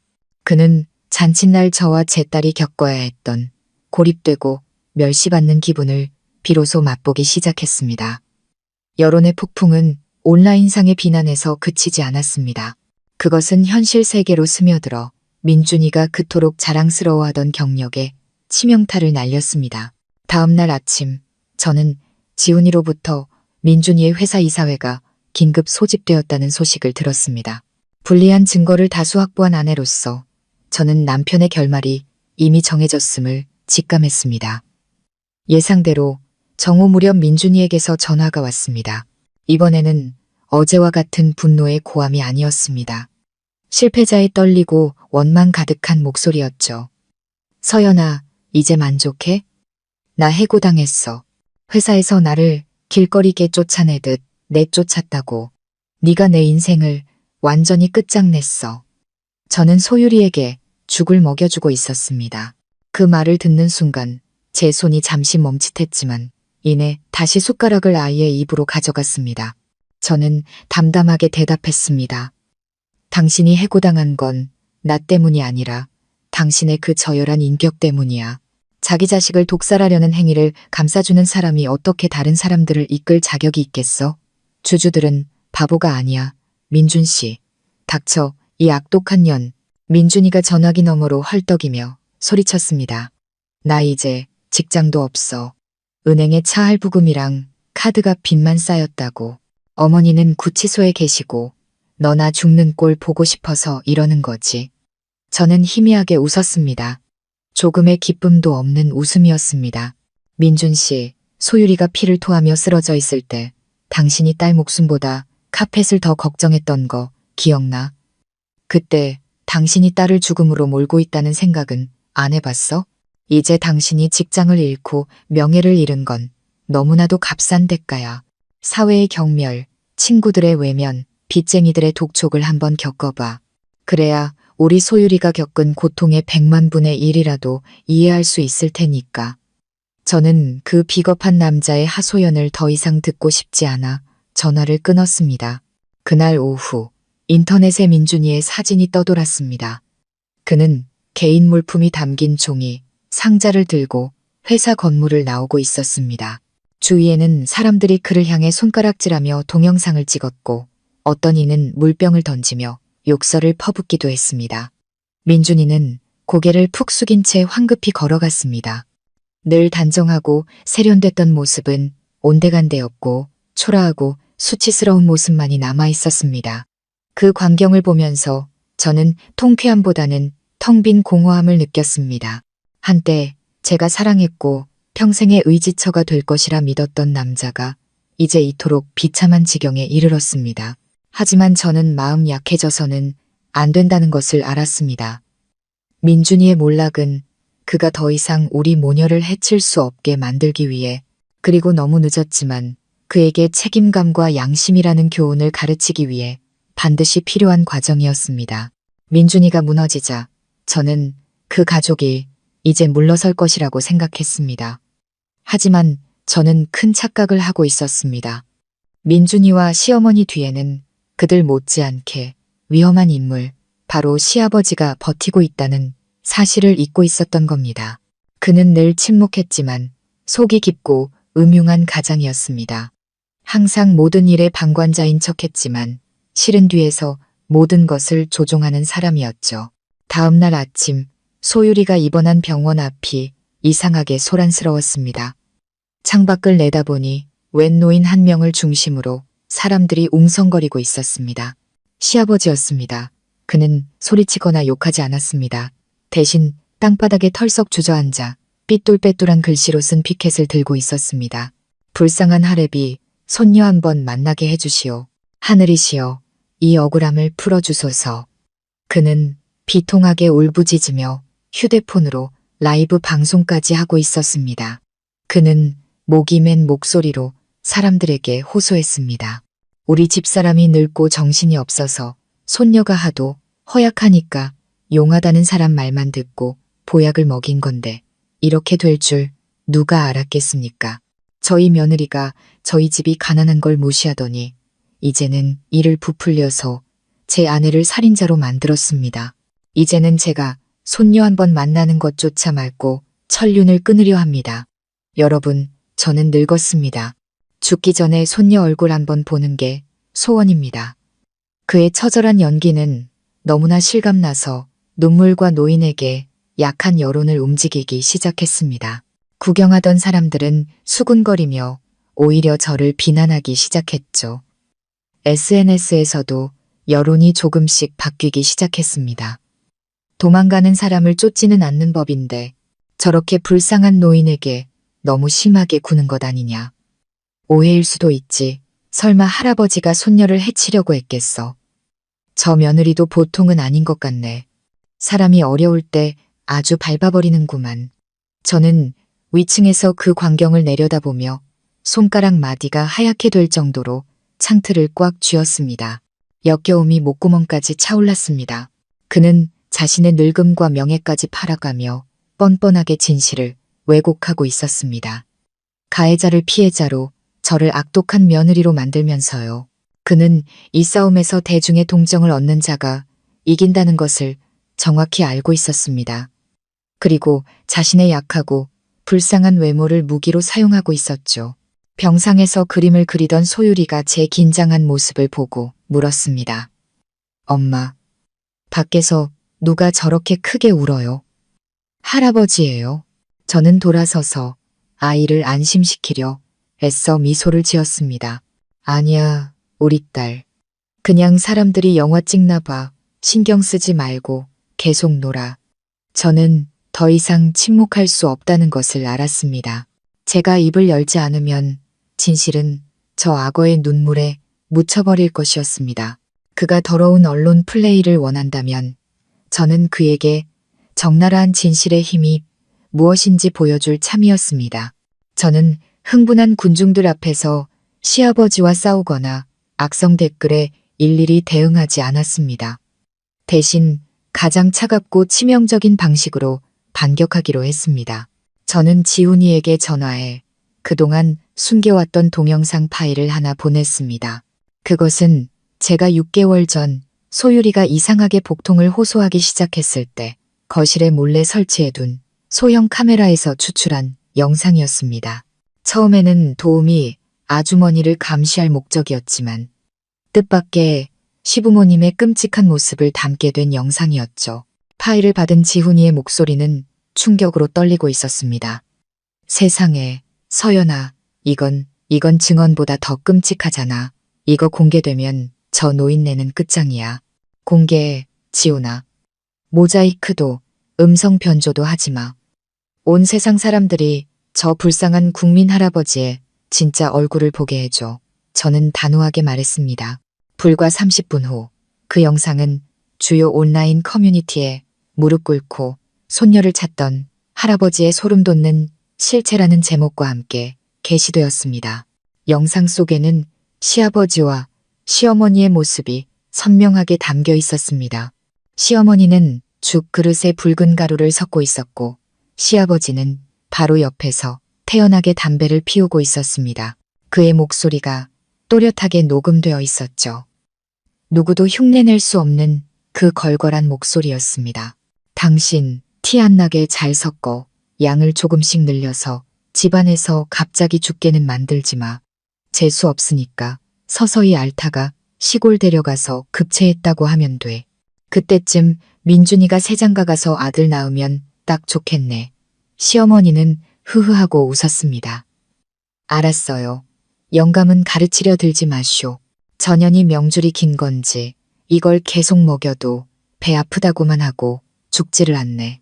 그래도 양을 늘렸으니 아마 이달 넘기기는 힘들 거요. 영상은 시아버지가 만족스러운 듯 고개를 끄덕이고는 마치 닭 한 마리 잡는 이야기를 나눈 사람처럼 아무렇지 않게 TV를 보는 장면으로 끝났습니다. 이번 미디어 폭탄은 지난번보다 수백 배는 더 강력했습니다. 방금 전까지 시아버지를 동정하던 사람들은 이제 자신들이 기만당했다는 사실에 분노했습니다. 네티즌들의 분노는 걷잡을 수 없이 타올랐습니다. 그를 당장 감옥에 보내라는 댓글이 모든 게시판을 뒤덮었습니다. 불쌍한 할아버지의 이미지는 산산조각 났습니다. 병원 앞에서 연극을 하던 시아버지는 소식을 듣고 얼굴이 새하얘지더니 주위 사람들의 분노에 찬 시선과 날아드는 쓰레기를 피해 황급히 도망쳤습니다. 저는 병실에 앉아 쉴 새 없이 울리는 휴대폰 알림을 보며 생각했습니다. 진실은 언제나 가장 날카로운 무기다. 당신들은 잠시 몇 사람을 속일 수는 있겠지만 영원히 모든 사람을 속일 수는 없다. 1심 재판이 열리던 날 하늘에서는 장대비가 쏟아졌습니다. 잿빛 하늘은 법정 안에 무거운 공기만큼이나 무겁게 내려앉아 있었습니다. 저는 단정한 검은색 옷을 입고 원고석에 앉아 변호사인 지훈이의 손을 꽉 잡고 겨우 버티고 있었습니다. 법정으로 들어서는 시어머니는 무척 수척해져 있었습니다. 백발이 된 머리는 푸석했고 눈은 퀭하게 들어가 있었죠. 하지만 저를 보자 그녀의 눈에는 여전히 후회 대신 증오가 번뜩였습니다. 민준이는 방청석에 고개를 푹 숙이고 앉아 어깨를 떨고 있었습니다. 누구도 쳐다볼 용기가 없어 보였습니다. 시아버지는 인터넷에서 정체가 탄로난 충격으로 병석에 누웠다며 불출석했습니다. 시어머니 측 변호사는 그녀가 미신에 빠져 판단력이 흐려졌고 고령의 건강이 좋지 않다는 점을 들어 선처를 호소했습니다. 그는 시어머니가 잘못된 방식으로 손주가 잘 되기를 바랐을 뿐 비열한 살인 의도는 없었다고 주장했습니다. 하지만 지훈이는 단호하게 반박했습니다. 그는 치사량에 이르는 수은 농도에 대한 의학적 증거, 계획적으로 장기간에 걸쳐 이루어진 범행, 그리고 특히 시부모가 냉정하게 범행을 모의하는 영상 증거를 제출했습니다. 저는 증인석에 섰습니다. 재판부 앞에서 저는 심호흡을 하며 터져나오는 울음을 참고 한 엄마의 고통을 토해냈습니다. 존경하는 재판장님, 제 딸은 이제 겨우 4살입니다. 누구에게도 해를 끼칠 줄 모르는 아이입니다. 그런데 친할머니라는 사람이 매일, 매시간 아이에게 독을 먹였습니다. 이것은 미신이 아니라 명백한 의도를 가진 잔혹행위입니다. 제가 조금만 늦게 발견했더라면 제 아이는 지금 차가운 땅 속에 묻혀 있었을 겁니다. 법정은 깊은 침묵에 잠겼고 방청석 곳곳에서 눈물을 훔치는 소리가 들렸습니다. 판사님은 엄숙한 눈으로 시어머니를 바라보며 물었습니다. 피고인, 마지막으로 할 말 있습니까? 시어머니는 떨리는 목소리로 중얼거렸지만 끝까지 고집을 꺾지 않았습니다. 저는 그저 대를 이을 손자가 갖고 싶었을 뿐입니다. 죽일 생각은 없었습니다. 휴정이 끝나고 재판장이 판결을 낭독했습니다. 살인미수 및 아동에 대한 비열하고 잔혹한 범죄 행위 등 가중 처벌 요소를 고려하여 피고인에게 징역 10년을 선고한다. 탕! 하고 의사봉이 책상을 내리치는 소리가 울려 퍼졌습니다. 시어머니는 피고인석에서 그대로 쓰러지며 아들의 이름을 부르며 통곡했습니다. 방청석에 있던 민준이도 그 자리에서 정신을 잃고 쓰러졌습니다. 저는 그 혼란스러운 광경을 보며 마음 한편이 가벼워지는 것을 느꼈지만 다른 한편은 여전히 무거웠습니다. 그녀의 10년. 하지만 제 딸에게는 평생의 트라우마와 건강상의 후유증으로 남을 것입니다. 정의는 실현되었지만 마음의 상처는 누가 치유해 줄 수 있을까요? 이혼 재판은 생각보다 빨리 끝났습니다. 진실이 너무나 명백했기 때문이겠죠. 민준이는 이혼 소송의 피고인이자 어머니의 형사사건의 관련인으로 법정에 섰습니다. 그는 무척 초췌해 보였습니다. 구겨진 양복은 한때 그의 유일한 버팀목이었던 독선적인 어머니를 잃은 한 남자의 몰락을 감추지 못했습니다. 법정에서 민준이는 자신은 아무것도 몰랐다며 양육비 지급 책임을 회피하고 재산 분할을 요구했습니다. 그는 뻔뻔하게 말했습니다. 재산은 공동으로 형성한 것입니다. 아내가 돈을 벌었지만 저도 집안 대소사를 챙기느라 고생했습니다. 아파트와 예금은 절반씩 나눠야 합니다. 저도 새 출발을 하려면 돈이 필요합니다. 저는 아무런 감정 없는 눈으로 그를 바라보았습니다. 마지막까지 탐욕을 버리지 못하는 모습이 그저 우스울 뿐이었습니다. 지훈이가 일어나 두툼한 서류 뭉치를 재판부에 제출했습니다. 존경하는 재판장님, 이것은 원고가 주택 구매 자금의 90%를 부담했다는 사실을 증명하는 은행 거래 내역입니다. 그리고 더 중요한 것은 피고가 사건 발생 직후 공동 재산을 몰래 처분하려 한 증거입니다. 자동차를 매각하고 예금을 인출하려 했습니다. 민준이는 할 말을 잃고 얼굴이 새하얗게 질렸습니다. 그가 차를 헐값에 팔고 재산을 숨기기 위해 누나에게 돈을 송금한 증거가 낱낱이 공개되었습니다. 판사님은 그를 엄한 눈으로 바라보았습니다. 탕! 하고 의사봉 소리가 울렸습니다. 그것은 아버지로서의 양심에 대한 사형 선고와도 같았습니다. 판결. 양육권은 100% 원고에게 귀속된다. 민준이는 아동학대 방조 행위 및 자녀의 안전을 위협했다는 이유로 면접 교섭권이 잠정적으로 박탈되었습니다. 재산에 관해서는 저의 기여도가 월등히 높고 민준이의 재산은닉 시도가 인정되어 저는 아파트와 예금 대부분을 지킬 수 있었습니다. 민준이는 소득 수준에 따라 최고 수준의 양육비를 지급해야 했습니다. 판결문을 손에 든 민준이는 넋나간 사람처럼 비틀거렸습니다. 그는 공식적으로 빈털터리가 되었습니다. 어머니를 위해 뒷돈을 쓰느라 빚더미에 앉았고 이제는 무거운 양육비 부담까지 떠안게 된 것입니다. 법원 문을 나설 때 민준이가 제 앞을 막아섰습니다. 더 이상 예전의 기세등등한 모습은 없었습니다. 비굴함만이 남아있었죠. 서연아, 이렇게까지 해야겠어. 이건 날 막다른 길로 모는 거잖아. 난 이제 돌아갈 집도 없고 어머니는 감옥에 가셨어. 네가 어떻게 날 길거리에 나앉게 할 수 있어. 돈 조금만 돌려주라. 5년간 부부로 산 정을 생각해서라도 저는 그의 눈을 똑바로 쳐다보며 차갑게 웃었습니다. 부부의 정은 당신이 어머니한테 독약병을 없애라고 말하던 그날 밤에 이미 죽었어. 민준 씨. 이 돈은 소율이 미래를 위해 아이 건강을 되찾아주기 위해 쓸 거야. 당신은 손발 멀쩡하잖아. 알아서 벌어먹고 살아. 그게 당신이 치러야 할 대가야. 저는 그를 지나쳐 갔습니다. 뒤에는 정의와 인과응보라는 뜨거운 햇볕 아래 무너져 내리는 한 실패한 남자가 남아 있었습니다. 재판이 끝나고 제가 가장 먼저 한 일은 예전에 살던 집을 파는 것이었습니다. 5년간 행복을 가꾸던 곳이었지만 이제는 집안 구석구석 시어머니와 독약 사탕의 악몽이 서려 있었습니다. 제 딸이 그런 끔찍한 기억으로 가득한 공간에서 자라게 할 수는 없었습니다. 저는 약간의 손해를 감수하고 집을 서둘러 처분했습니다. 그 돈과 남은 예금을 합쳐 저는 보안이 좋고 녹지가 많으며 아이들을 위한 놀이시설이 잘 갖춰진 고급 아파트를 새로 구입했습니다. 새 집으로 이사하던 날 소율이는 신이 나서 방방 뛰어다니며 웃음을 터뜨렸습니다. 엄마, 새 집 너무 예뻐요. 여기는 할머니가 사탕 먹으라고 안 하죠. 아이의 순진한 질문에 마음이 아팠지만 동시에 더 굳건한 힘을 얻었습니다. 저는 아이를 꼭 안아주며 속삭였습니다.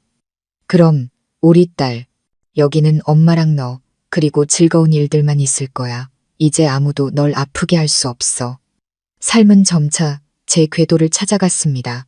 소율이는 심리적으로 안정되고 아이들을 사랑하는 선생님들이 있는 국제 유치원에 다니기 시작했습니다. 아이는 다시 혈색이 돌았고 웃음에서는 두려움이 사라졌습니다. 저도 무역회사에 복직했습니다. 바쁜 일상은 과거의 아픔을 잊게 해주었습니다. 하지만 평화는 오래가지 않았습니다. 어두운 그림자가 다시 드리우기 시작한 것입니다. 그날 밤 두 모녀가 깊이 잠들었을 때 새벽 2시에 휴대폰이 요란하게 울렸습니다. 저는 깜짝 놀라 잠에서 깼습니다. 액정에 뜬 낯선 번호를 보며 불길한 예감에 휩싸였습니다. 망설이다 전화를 받았지만 수화기 너머는 아무 소리도 들리지 않았습니다. 오직 거칠고 힘겨운 숨소리만이 고요한 밤중에 규칙적으로 들려왔습니다. 소름이 돋았습니다. 여보세요. 누구세요? 저는 애써 강한 척 소리쳤습니다. 상대는 여전히 말이 없었습니다. 숨소리는 점점 더 거칠어졌고 이내 광기 어린 크크거리는 웃음소리가 들리더니 전화가 툭 끊겼습니다. 저는 벌떡 일어나 앉았습니다. 등줄기에는 식은땀이 흘렀습니다. 저는 과거의 악몽이 아직 우리 모녀를 놓아주지 않았다는 것을 알았습니다. 옆에서 자던 소율이가 뒤척이며 잠꼬대를 했습니다. 때리지 마세요. 저는 아이를 꼭 껴안아 다독였지만 제 눈은 어둠 속에서 번뜩이고 있었습니다. 이 전화 뒤에 누가 있는지 저는 똑똑히 알고 있었습니다. 그들은 제 정신을 갉아먹고 저를 공포 속에 살게 하고 싶어 했습니다. 하지만 그들은 착각하고 있었습니다. 오늘의 저는 더 이상 과거의 유약한 며느리가 아니었으니까요. 한밤중의 전화는 비열한 괴롭힘의 서막에 불과했습니다. 며칠 후 소율이를 유치원에 데려다 주려고 현관문을 열었을 때 저는 그 자리에 얼어붙었습니다. 고급스러운 갈색 나무문에는 누군가 뿌린 붉은색 페인트가 피처럼 흘러내리고 있었습니다. 그리고 그 위에는 삐뚤빼뚤한 글씨가 적혀 있었죠. 불효 막심한 년, 피해 대가를 치러라. 아파트 경비 아저씨가 얼굴이 새하얘져서 달려와 연신 죄송하다며 CCTV를 확인해서 범인을 찾겠다고 약속했습니다. 하지만 저는 이 짓을 한 자들이 철저히 위장했을 거라는 사실을 알고 있었습니다. 저는 붉게 번진 글씨를 보며 두려움보다는 경멸감을 느꼈습니다. 민준이와 그의 가족은 절망 속에서 발버둥 치고 있었던 겁니다. 법적으로는 저를 어쩔 수 없으니 이런 저급한 양아치들의 수법을 쓰고 있는 것이죠. 여기서 그치지 않았습니다. 그날 오후 아이를 데리러 갔을 때 제 차의 타이어 4개가 모두 날카롭게 찢겨 있었습니다. 펑크난 타이어들은 주차장 바닥에 힘없이 주저앉아 있었습니다. 최근 들어 소유리의 유치원 주변에는 문신을 한 낯선 남자들이 어슬렁거리며 쉬는 시간마다 운동장을 힐끔거린다는 이야기도 들려왔습니다. 유치원 선생님이 걱정스러운 목소리로 제게 알려주었습니다. 어머님, 요즘 이상한 사람들이 와서 소유리에 대해 자꾸 물어봐요. 가족인데 데리러 왔다고 해서 저희가 절대 안 된다고 돌려보냈어요. 조심하셔야 할 것 같아요. 심장이 쿵 내려앉았습니다. 감히 내 아이를 건드려 제 인내심은 한계에 다다랐습니다. 저는 즉시 전문 경호원 2명을 고용해 소유리의 등하원을 맡겼고 집 앞과 차 안에도 몰래카메라를 추가로 설치했습니다. 그날 밤 낯선 번호로 문자 메시지가 왔습니다. 내용은 짧았지만 노골적인 협박이었습니다. 내가 우리 엄마를 감옥에 보냈으니 나도 널 죽는 것보다 못한 삶을 살게 해주겠다. 네, 그 잘난 혓바닥이랑 금쪽 같은 내 딸년 조심해라. 저는 답장하지 않았습니다. 그저 조용히 화면을 캡처해서 지훈이에게 보냈습니다. 저는 민준이가 막다른 길에 몰렸다는 것을 알았습니다. 그리고 이 모든 짓을 뒤에서 조종하는 것은 다름 아닌 시아버지일 것이었습니다. 침묵하지만 가장 음흉한 그 남자. 저는 거실에 앉아 감시 카메라 화면을 보며 손에는 과도를 꽉 쥐었습니다. 만약 그들이 이 문을 넘어오거나 내 딸의 머리카락 한 올이라도 건드린다면 나는 목숨을 걸고 싸울 것이다. 궁지에 몰린 어미의 본능은 저를 그 어느 때보다 위험한 존재로 만들고 있었습니다. 시아버지의 소름 끼치는 침묵은 장대비가 쏟아지던 어느 날 오후에 끝이 났습니다. 제 휴대폰이 울렸습니다. 이번에는 익숙한 유선 전화번호, 민준이네 시골집 번호였습니다. 저는 잠시 망설이다 전화를 받았습니다. 스피커폰과 녹음 모드를 켠 채로요. 시아버지 특유의 낮고 걸걸한 목소리가 들려왔습니다. 위협적이거나 욕설을 퍼붓는 대신 느리고 차가운 힘이 실려 있었습니다. 서연아, 애비다. 요즘 두 모녀는 어떻게 지내냐? 듣자 하니 아주 좋은 데로 이사했다면서. 저는 경계심 가득한 목소리로 퉁명스럽게 대답했습니다. 무슨 일로 전화하셨어요? 저는 아버님 아들과 이혼했고 더 이상 며느리가 아닙니다. 시아버지는 크 하고 웃었습니다. 마른 낙엽이 밟히는 것처럼 건조한 웃음소리였죠. 서류는 법의 이야기고 핏줄은 하늘의 이야기지. 소유리가 황씨 성을 쓰는 한 그 애는 우리 집안 핏줄이야. 그건 너도 부정 못해. 그는 잠시 말을 멈추고는 한 글자 한 글자 힘주어 말했습니다. 말투는 노골적인 협박으로 변해 있었습니다. 곧 우리 가문 종친회가 열린다. 다음 달 3일 그날 맞춰서 소율이 데리고 시골로 내려와. 조상님들께 사죄의 절을 올려야지. 그 애 때문에 할머니가 감옥에 갔으니 그 애가 직접 와서 용서를 빌어야 마땅하지 않겠냐. 저는 분노로 온몸이 떨렸습니다. 미치셨어요? 어머님은 살인죄로 감옥에 간 거예요. 제 딸은 피해자라고요. 왜? 제 딸이 용서를 빌어야 하죠. 다시는 그 지옥 같은 곳에 아이를 데려가지 않을 겁니다.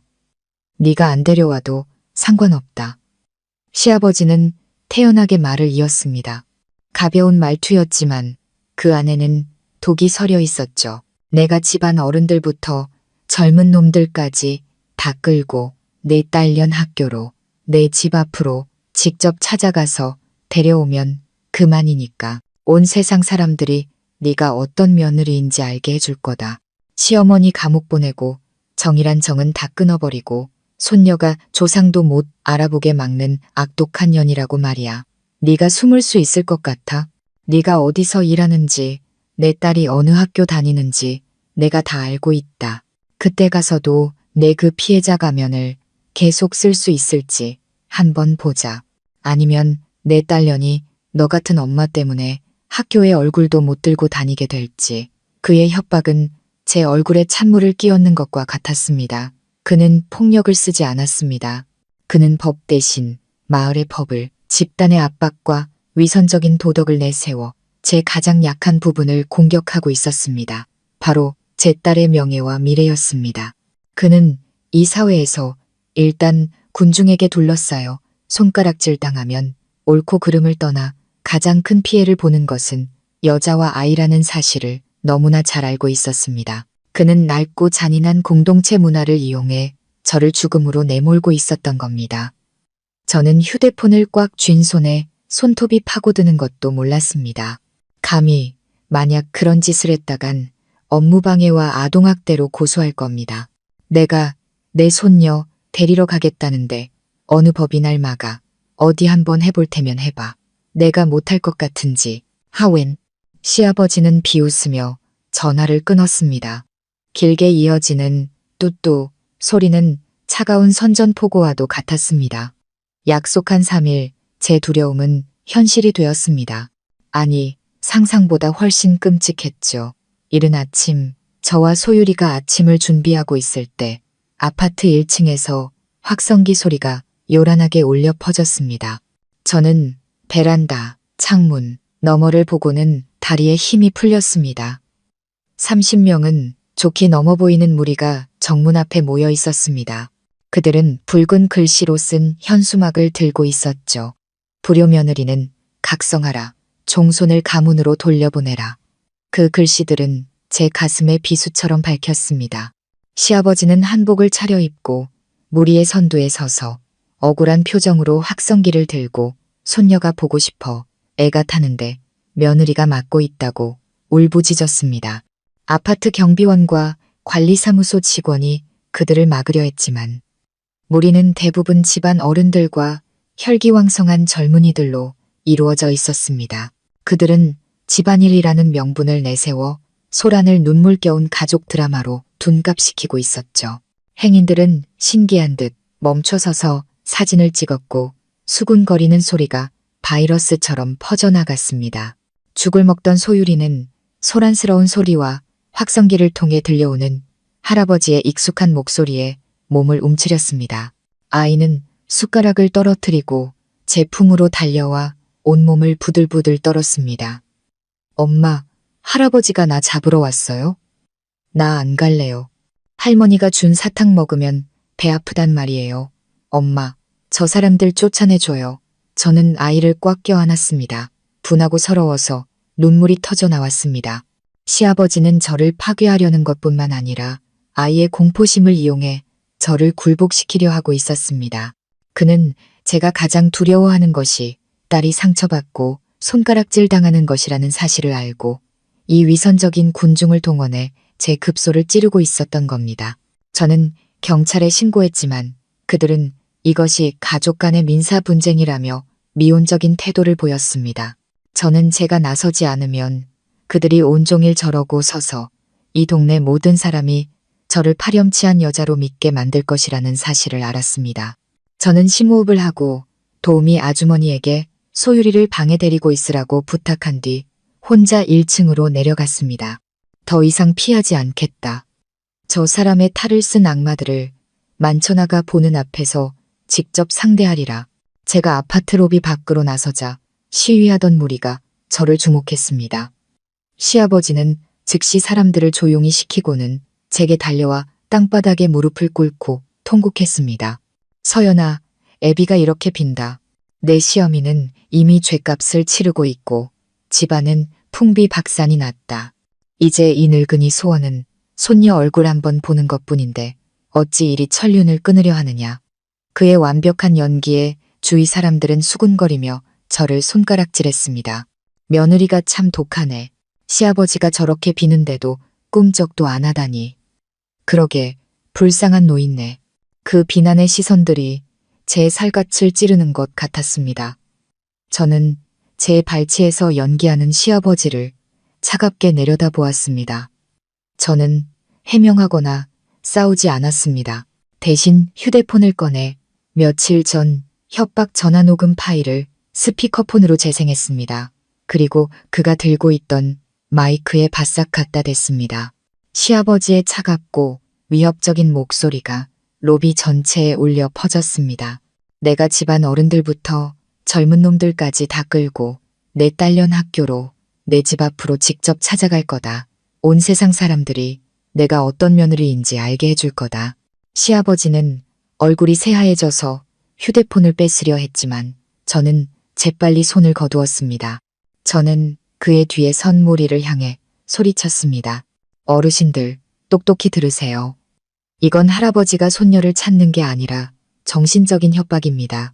제 딸은 할머니가 준 독약 때문에 죽을 뻔했습니다. 그런데 이제 할아버지는 군중을 동원해서 아이를 그 지옥으로 다시 끌고 가려는 겁니다. 무리가 동요하기 시작했습니다.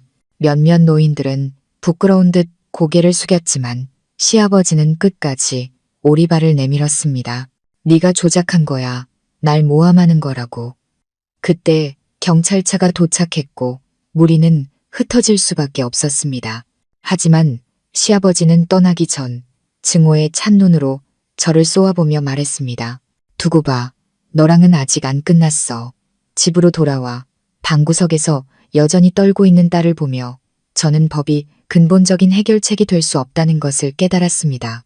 마을의 법, 가문의 문화를 이용해 압박하는 자들에게는 그들의 방식으로 되갚아 주어야 했습니다. 그들이 가문의 명예를 중시한다고? 좋다. 나는 바로 그 명예를 쳐부수겠다. 저는 지훈이와 그가 소개해준 믿을 만한 사설 탐정에게 연락했습니다. 그리고 그들에게 특별한 임무를 주었습니다. 민준이네 고향으로 내려가 시아버지와 이번 일을 주도한 종친회 어른들의 과거를 샅샅이 뒤져달라고 했습니다. 공금 횡령, 숨겨둔 자식, 땅 문제 등 무엇이든 좋으니 다 찾아내라고 했습니다. 지훈이가 망설이며 물었습니다. 서연아, 뭘 하려는 거야? 법을 어기는 어리석은 짓은 하지 마. 저는 어둡지만 단호한 눈빛으로 창밖을 보며 차갑게 웃었습니다. 법을 어기진 않아. 그냥 그분들이 가문을 정화하는 걸 도와주려는 것뿐이야. 그들이 도덕으로 날 죽이려 했으니 나는 진실로 그들의 위선적인 도덕을 묻어버릴 거야. 사흘 뒤 탐정은 제게 두툼한 서류 뭉치를 보내왔습니다. 그 안의 내용을 읽고 저는 늘 인의를 부르짖던 자들의 가면 뒤에 숨겨진 부패에 소름이 돋았습니다. 고결한 혈통을 자랑하던 시아버지는 10년 전 마을 회관 보수 공사비를 횡령해 옆 동네에 사는 내연녀의 집을 사주었습니다. 그날 가장 목소리가 컸던 종친 회장은 불법으로 농지를 팔아넘긴 사기 사건에 연루되어 있었습니다. 저는 더 이상 그들이 찾아오기를 기다리지 않았습니다.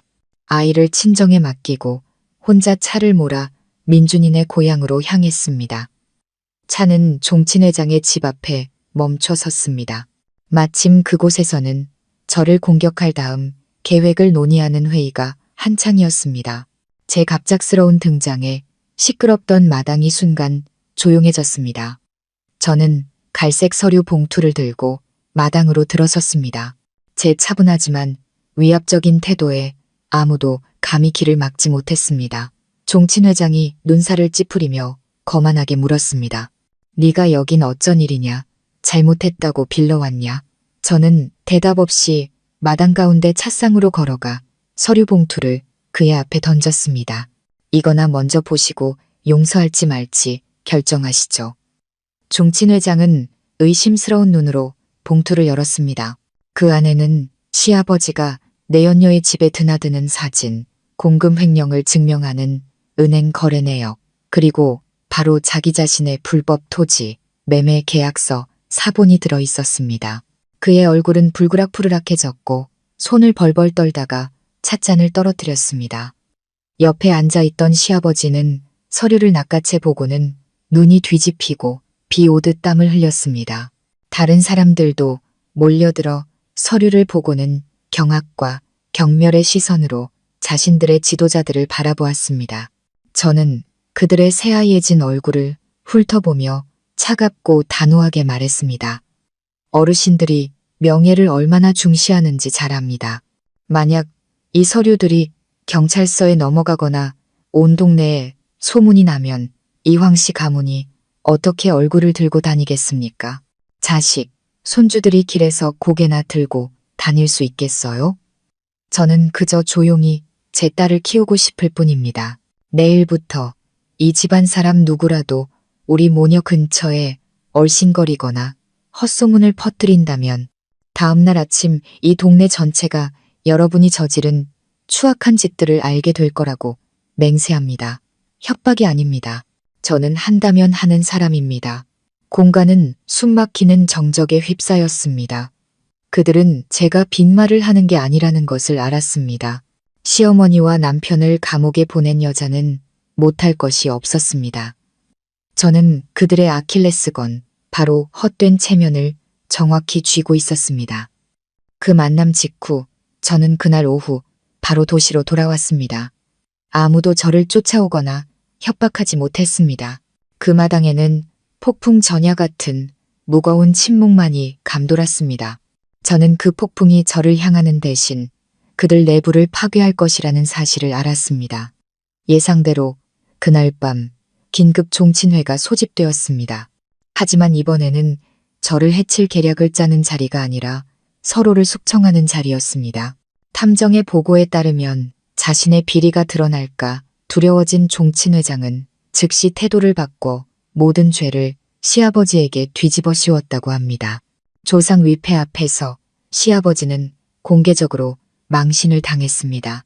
공금 횡령, 내연녀 문제, 아내가 손녀를 독살하고 아들이 감옥에 간 일까지 모든 것이 까발려졌습니다. 며칠 전 그를 따라 시위에 나섰던 사람들은 이제 그에게 가문의 수치라며 침을 뱉고 욕설을 퍼부었습니다. 평생 헛된 명예와 체면으로 살아온 시아버지는 자신이 그토록 숭배하던 가문에게 버림받았습니다. 극심한 분노와 수치심에 그는 그 자리에서 뇌출혈로 쓰러졌습니다. 입이 돌아가고 말도 제대로 못하게 되었죠. 사람들은 혼란에 빠졌지만 과거 그를 떠받들던 것처럼 서둘러 그를 부축하지 않았습니다. 그들은 마치 전염병 환자를 보듯 그를 차갑게 바라볼 뿐이었습니다. 한참 뒤에야 누군가 구급차를 불렀지만 이미 때는 늦었습니다. 시아버지가 반신불수가 되었다는 소식은 지훈이를 통해 들었습니다. 저는 소유리의 머리를 빗겨주다가 그 소식을 듣고는 짧은 한숨만 내쉬었습니다. 제 마음에는 통쾌함도 동정심도 없었습니다. 그것이 그가 치러야 할 대가였습니다. 인과응보는 누구도 피해갈 수 없었습니다. 그는 군중을 이용해 우리 모녀를 죽이려 했고 결국 그 군중에 의해 가장 더러운 진흙탕 속으로 끌려 들어갔습니다. 그날 이후 소유리의 유치원이나 저희 아파트 근처에서 어슬렁거리는 사람은 아무도 없었습니다. 협박 전화도 완전히 사라졌죠. 진정한 평화가 찾아왔지만 저는 그 평화를 얻기 위해 마지막 남은 혈연의 정마저 제 손으로 끊어내야 했다는 사실을 알고 있었습니다.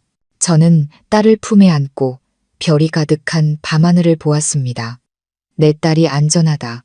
그것만이 유일한 의미였다.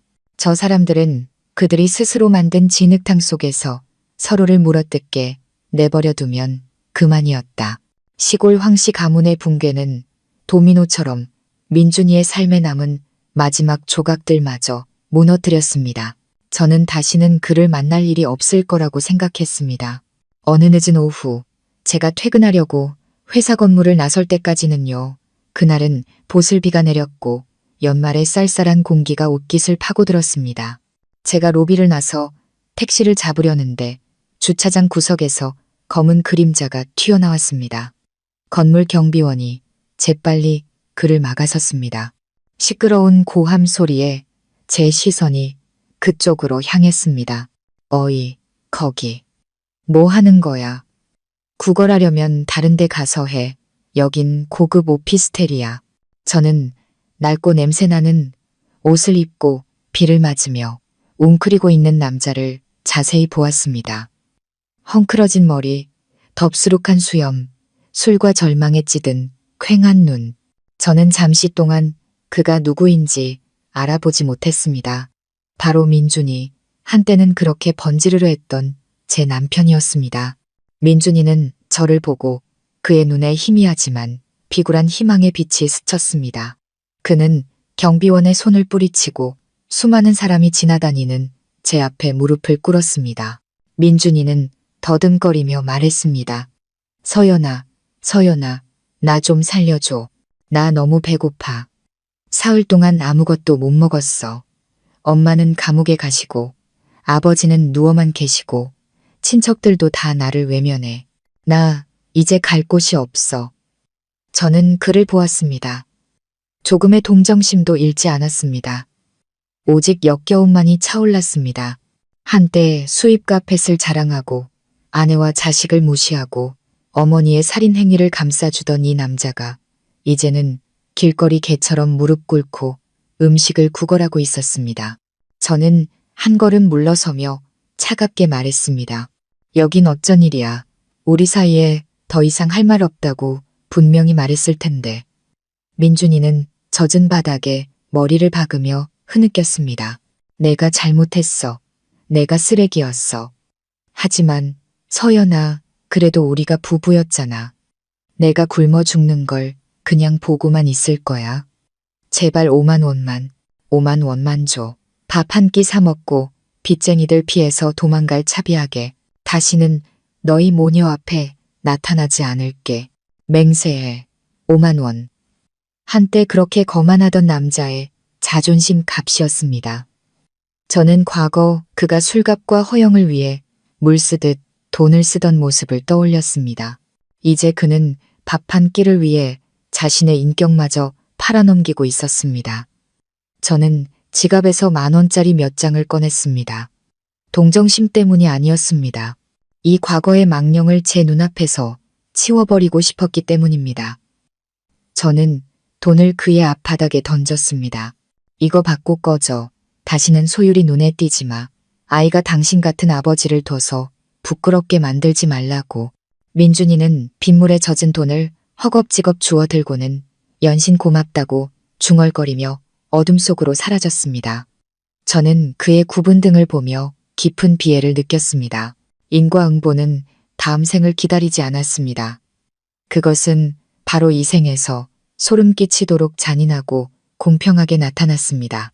그 주말, 김 여사님이 시골에서 저희 모녀를 보러 올라오셨습니다. 아주머니는 직접 키운 닭이 낳은 달걀과 깨끗한 채소를 한가득 가져오셨습니다. 아주머니를 보니 제 마음이 따뜻해졌습니다. 피 한 방울 섞이지 않은 남이 혈육보다 더 정이 깊었습니다. 소율이는 김 여사님을 보고는 기뻐서 어쩔 줄 몰라 하며 유치원 이야기를 제잘거렸습니다. 점심을 먹고 소율이가 낮잠에 들었을 때 저와 김 여사님은 베란다에서 차를 마셨습니다. 아주머니는 슬프고 미안한 눈으로 저를 바라보았습니다.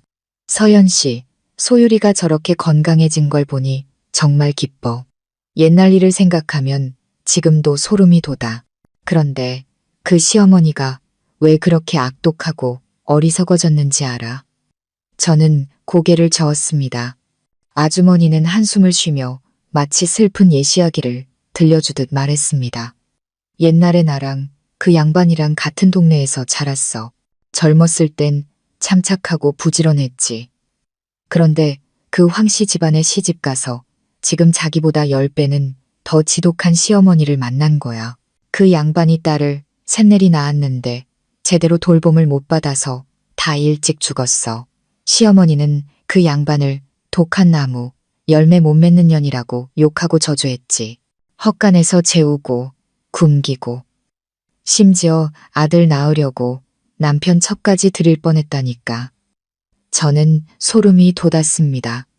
악의 근원이 또 다른 고통에서 시작되었다니요. 아주머니는 차를 한 모금 마시고 말을 이었습니다. 그러다 민준이를 임신했을 땐 거의 미친 사람 같았어. 아들 낳게 해준다는 약은 다 먹고 부적은 다 구해오고 민준이를 낳고 나서는 그 애를 하늘처럼 떠받들었지. 아들을 낳아야 한다는 생각이 뼛속까지 밝혀서 병적인 집착이 된 거야. 그 양반도 한때는 남아선호 사상의 피해자였는데 그걸 이해하는 대신 똑같은 가해자가 되어버린 거지. 과거에 자기가 당했던 서름과 압박을 고스란히 며느리랑 손녀한테 풀어버린 거야. 김 여사님은 제 손을 잡았습니다. 거친 손에서 깊은 공감이 전해져 왔습니다. 내가 이 얘기를 하는 건 그 사람을 용서하라는 게 아니야. 지은 죄는 당연히 벌을 받아야지. 다만 악이라는 게 그렇게 대를 이어 전염된다는 걸 말해주고 싶었어. 누군가 끊어내지 않으면 계속되는 거야. 서연 씨는 정말 용감했어. 그 지긋지긋한 고리를 끊어내고 소유리를 구해낸 거니까. 저는 잠시 말을 잃었습니다. 시어머니의 잔혹함 뒤에는 낡은 사회 속 한 여성의 비극이 숨어 있었습니다. 그녀는 원망스럽고 미웠지만 한편으로는 가엾기도 했습니다. 그녀는 고통이 자신을 악마로 만들게 내버려 두었고 자신이 그토록 지키려 했던 가족을 스스로 파괴해버린 것이었습니다.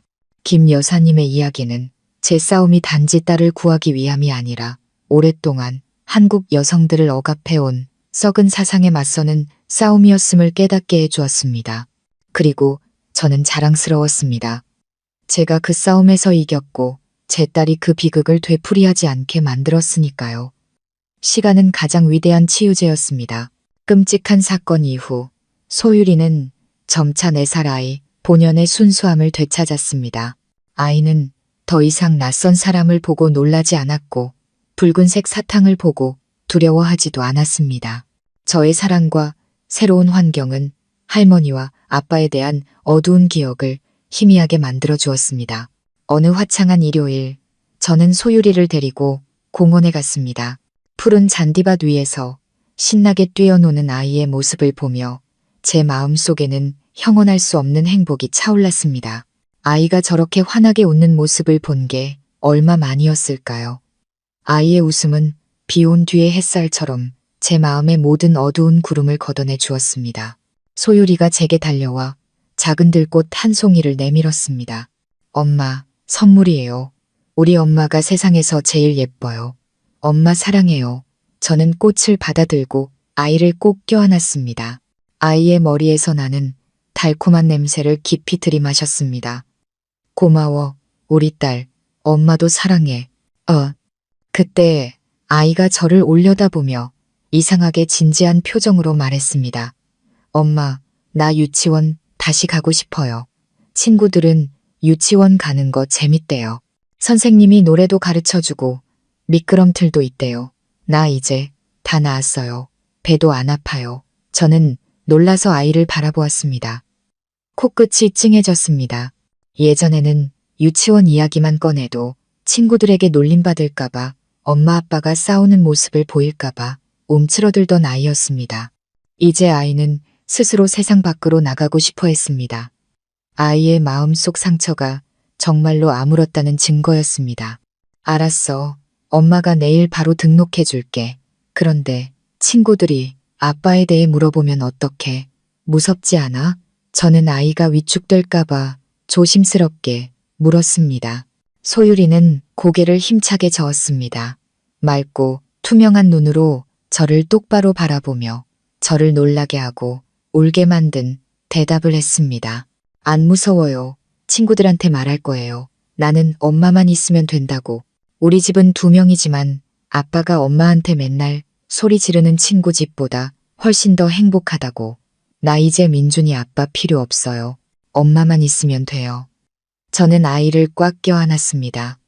눈물이 비 오듯 쏟아졌지만 입가에는 행복한 미소가 걸려 있었습니다. 제 어린 딸은 제가 생각했던 것보다 훨씬 더 속이 깊고 강한 아이였습니다. 아이는 제게 가르쳐 주었습니다. 행복이란 썩어가는 가정을 억지로 지키는 것이 아니라 비록 둘뿐일지라도 서로 의지하며 진심으로 사랑하고 평온한 것이라고. 그날 오후 집으로 돌아오는 길에 우리는 문구점에 들렀습니다. 소유리가 신이 나서 연필과 공책을 고르는 모습을 보며 저는 악몽이 정말로 끝났다는 것을 알았습니다. 우리 모녀에게 더 밝고 새로운 장이 열린 것이었습니다. 제가 아이를 데리고 그 지옥 같은 집을 떠난 지 3년이 흘렀습니다. 제 삶은 가뭄 끝에 단비를 만난 마른 나무처럼 완전히 달라졌습니다. 끊임없는 노력과 원래의 능력을 인정받아 저는 회사의 영업팀장으로 승진했습니다. 안정적인 수입 덕분에 소유리에게 부족함 없는 삶을 제공해 줄 수 있었습니다. 저는 일에만 몰두하지 않았습니다. 가정폭력으로 고통받는 여성과 아이들을 돕는 비영리 단체에 가입해 활동하기 시작했습니다. 제 자신의 이야기는 어두운 결혼 생활에 갇혀있던 다른 많은 엄마들에게 큰 용기가 되어 주었습니다. 어느 날 오후 저는 조용한 카페에 앉아 있었습니다. 제 맞은편에는 눈이 퉁퉁 붓고 팔에 멍이 든 젊은 여성이 앉아 있었죠. 그녀는 친구의 소개로 저를 찾아와 폭력적인 남편과 지독한 시댁에 대해 떨리는 목소리로 이야기했습니다. 그녀를 보니 3년 전에 제 모습이 떠올랐습니다. 약하고 두렵고 참고만 살던 모습. 저는 그녀의 손을 잡고 단호한 눈빛으로 용기를 주었습니다. 얼마나 두려운지 알아요. 이혼하면 손가락질 받을까봐, 아이에게 아빠가 없다는 사실이 상처가 될까봐, 혼자 아이를 키울 수 없을까봐 두렵겠죠. 하지만 지금의 저와 소유리를 보세요. 나쁜 남자를 떠나는 것은 끝이 아니라 새로운 시작이에요. 아이가 상처받을 때까지 기다리지 마세요. 강해져야 해요. 당신은 엄마니까요. 아이의 유일한 방패는 바로 당신이에요. 법과 제가 당신 편에 서줄게요. 그녀는 눈물을 터뜨렸지만 그 눈에는 희망의 빛이 반짝였습니다. 저는 과거의 고통이 결코 무의미하지 않았다는 것을 깨달았습니다. 그 고통은 저를 단련시켜 자신을 사랑하고 다른 이들과 나눌 줄 아는 강인한 여성으로 만들어주었습니다. 카페를 나와 저는 소유리를 데리러 학교로 향했습니다. 멀리서도 훌쩍 자란 아이가 친구들과 즐겁게 웃고 있는 모습이 보였습니다. 제 차를 본 소유리는 달려와 수학시험지에서 받은 빨간 동그라미를 자랑했습니다. 엄마, 오늘 선생님이 저 수학 제일 잘한다고 칭찬했어요. 오늘 저녁에 상으로 아이스크림 사주세요. 물론이지, 우리 딸 최고. 저는 웃으며 아이의 뺨을 쓰다듬었습니다. 황혼이 거리를 황금빛으로 물들이고 있었습니다. 저는 아이가 제잘거리는 소리를 들으며 천천히 차를 몰았습니다. 마음이 더없이 평화로웠습니다. 저는 더 이상 민준이나 시어머니를 원망하지 않았습니다. 그들은 제 과거 속의 낯선 사람들, 희미한 먼지가 되었습니다. 가장 달콤한 복수는 적의 불행을 보는 것이 아니라 나 자신이 눈부시게 행복하고 멋지게 살아가는 것임을 깨달았습니다. 독립적이고 주체적이며 사랑이 넘치는 오늘의 제 모습이 한때 저를 진흙탕에 처박으려 했던 자들에게 보내는 가장 강력한 대답이었습니다.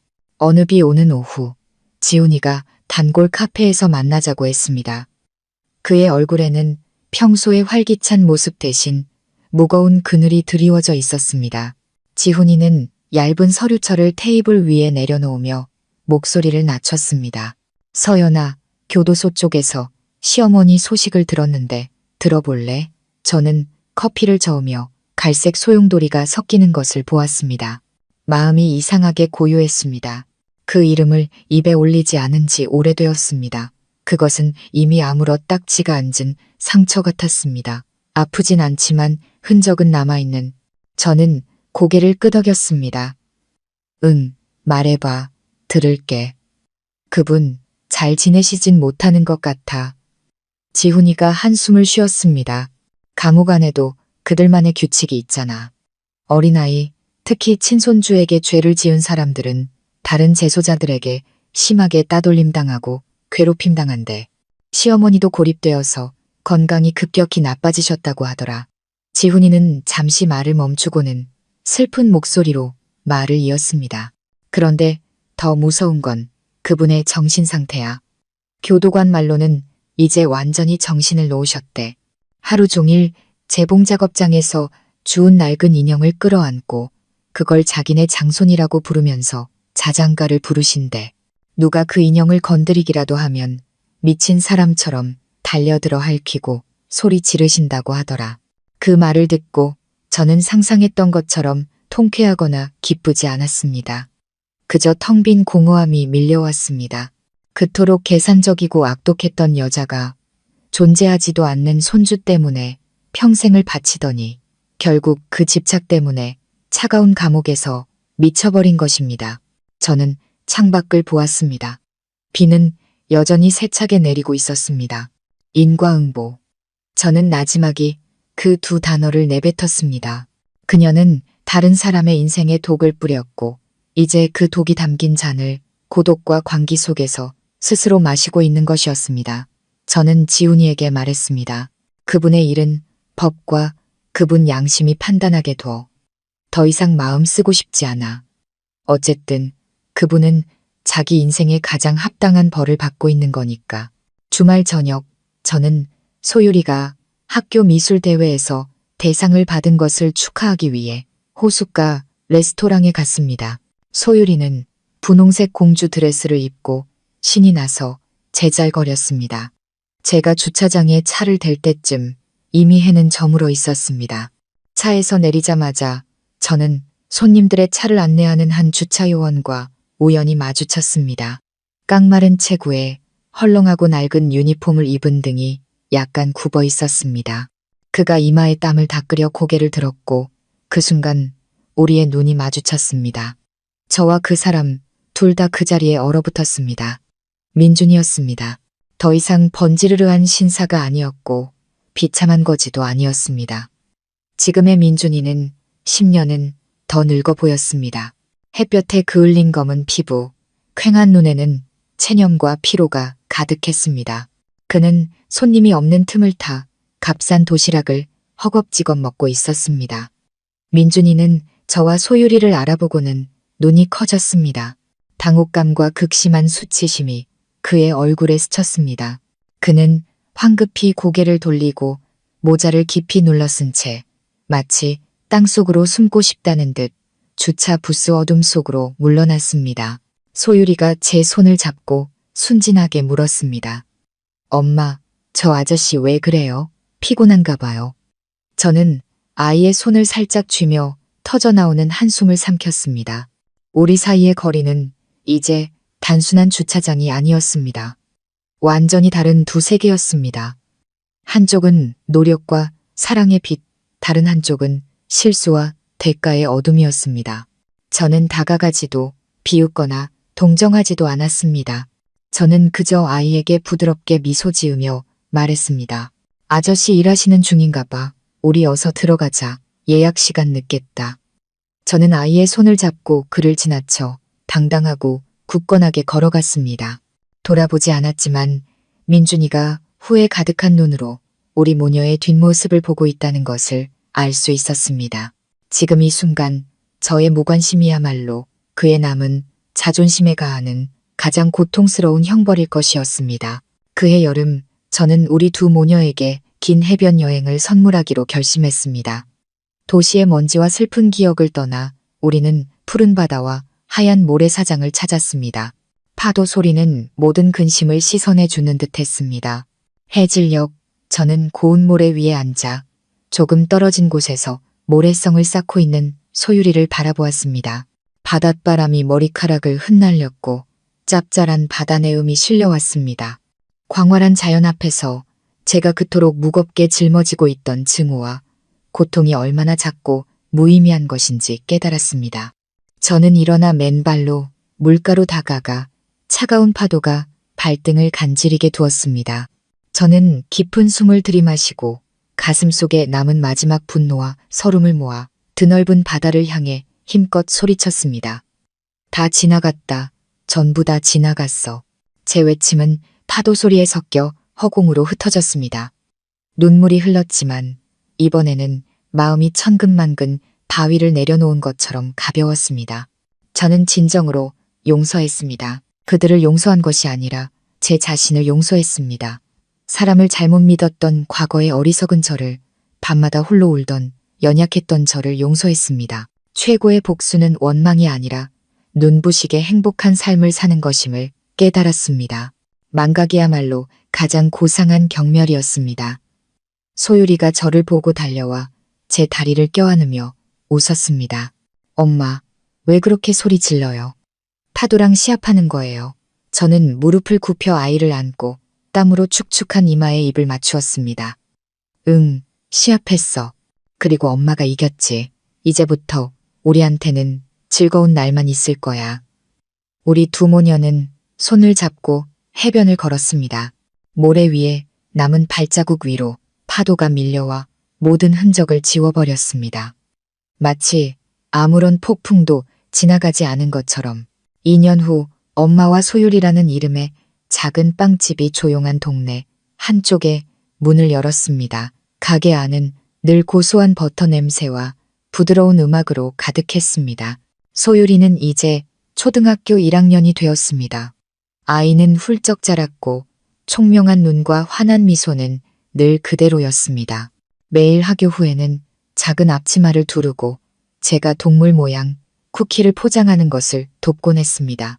저는 재혼하지 않았습니다. 몇몇 좋은 남자들이 우리 모녀를 돌봐주고 싶다고 다가왔지만 지금의 삶이 너무나 완벽하게 느껴졌기 때문입니다. 저는 제가 사랑하는 일이 있고 따뜻한 집이 있으며 무엇보다 제 인생 최고의 선물인 소율이가 곁에 있었습니다. 그날 저녁 가게 문을 닫고 두 모녀는 함께 내일 팔빵 반죽을 하고 있었습니다. 소율이가 반죽을 조물거리며 속삭였습니다. 엄마, 오늘 학교에서 선생님이 꿈이 뭐냐고 물어봤어요. 그래서 나는 엄마를 지켜주는 슈퍼맨이 되고 싶다고 했어요.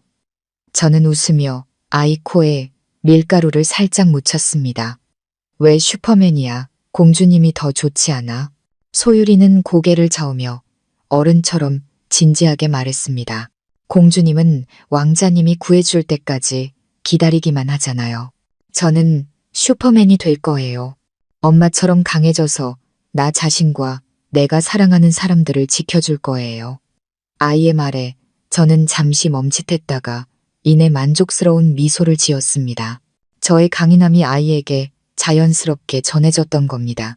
제 딸은 누군가 행복을 가져다 주기만을 기다리는 연약한 공주가 결코 되지 않을 것입니다.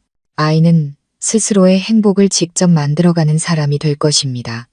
저는 창밖을 보았습니다.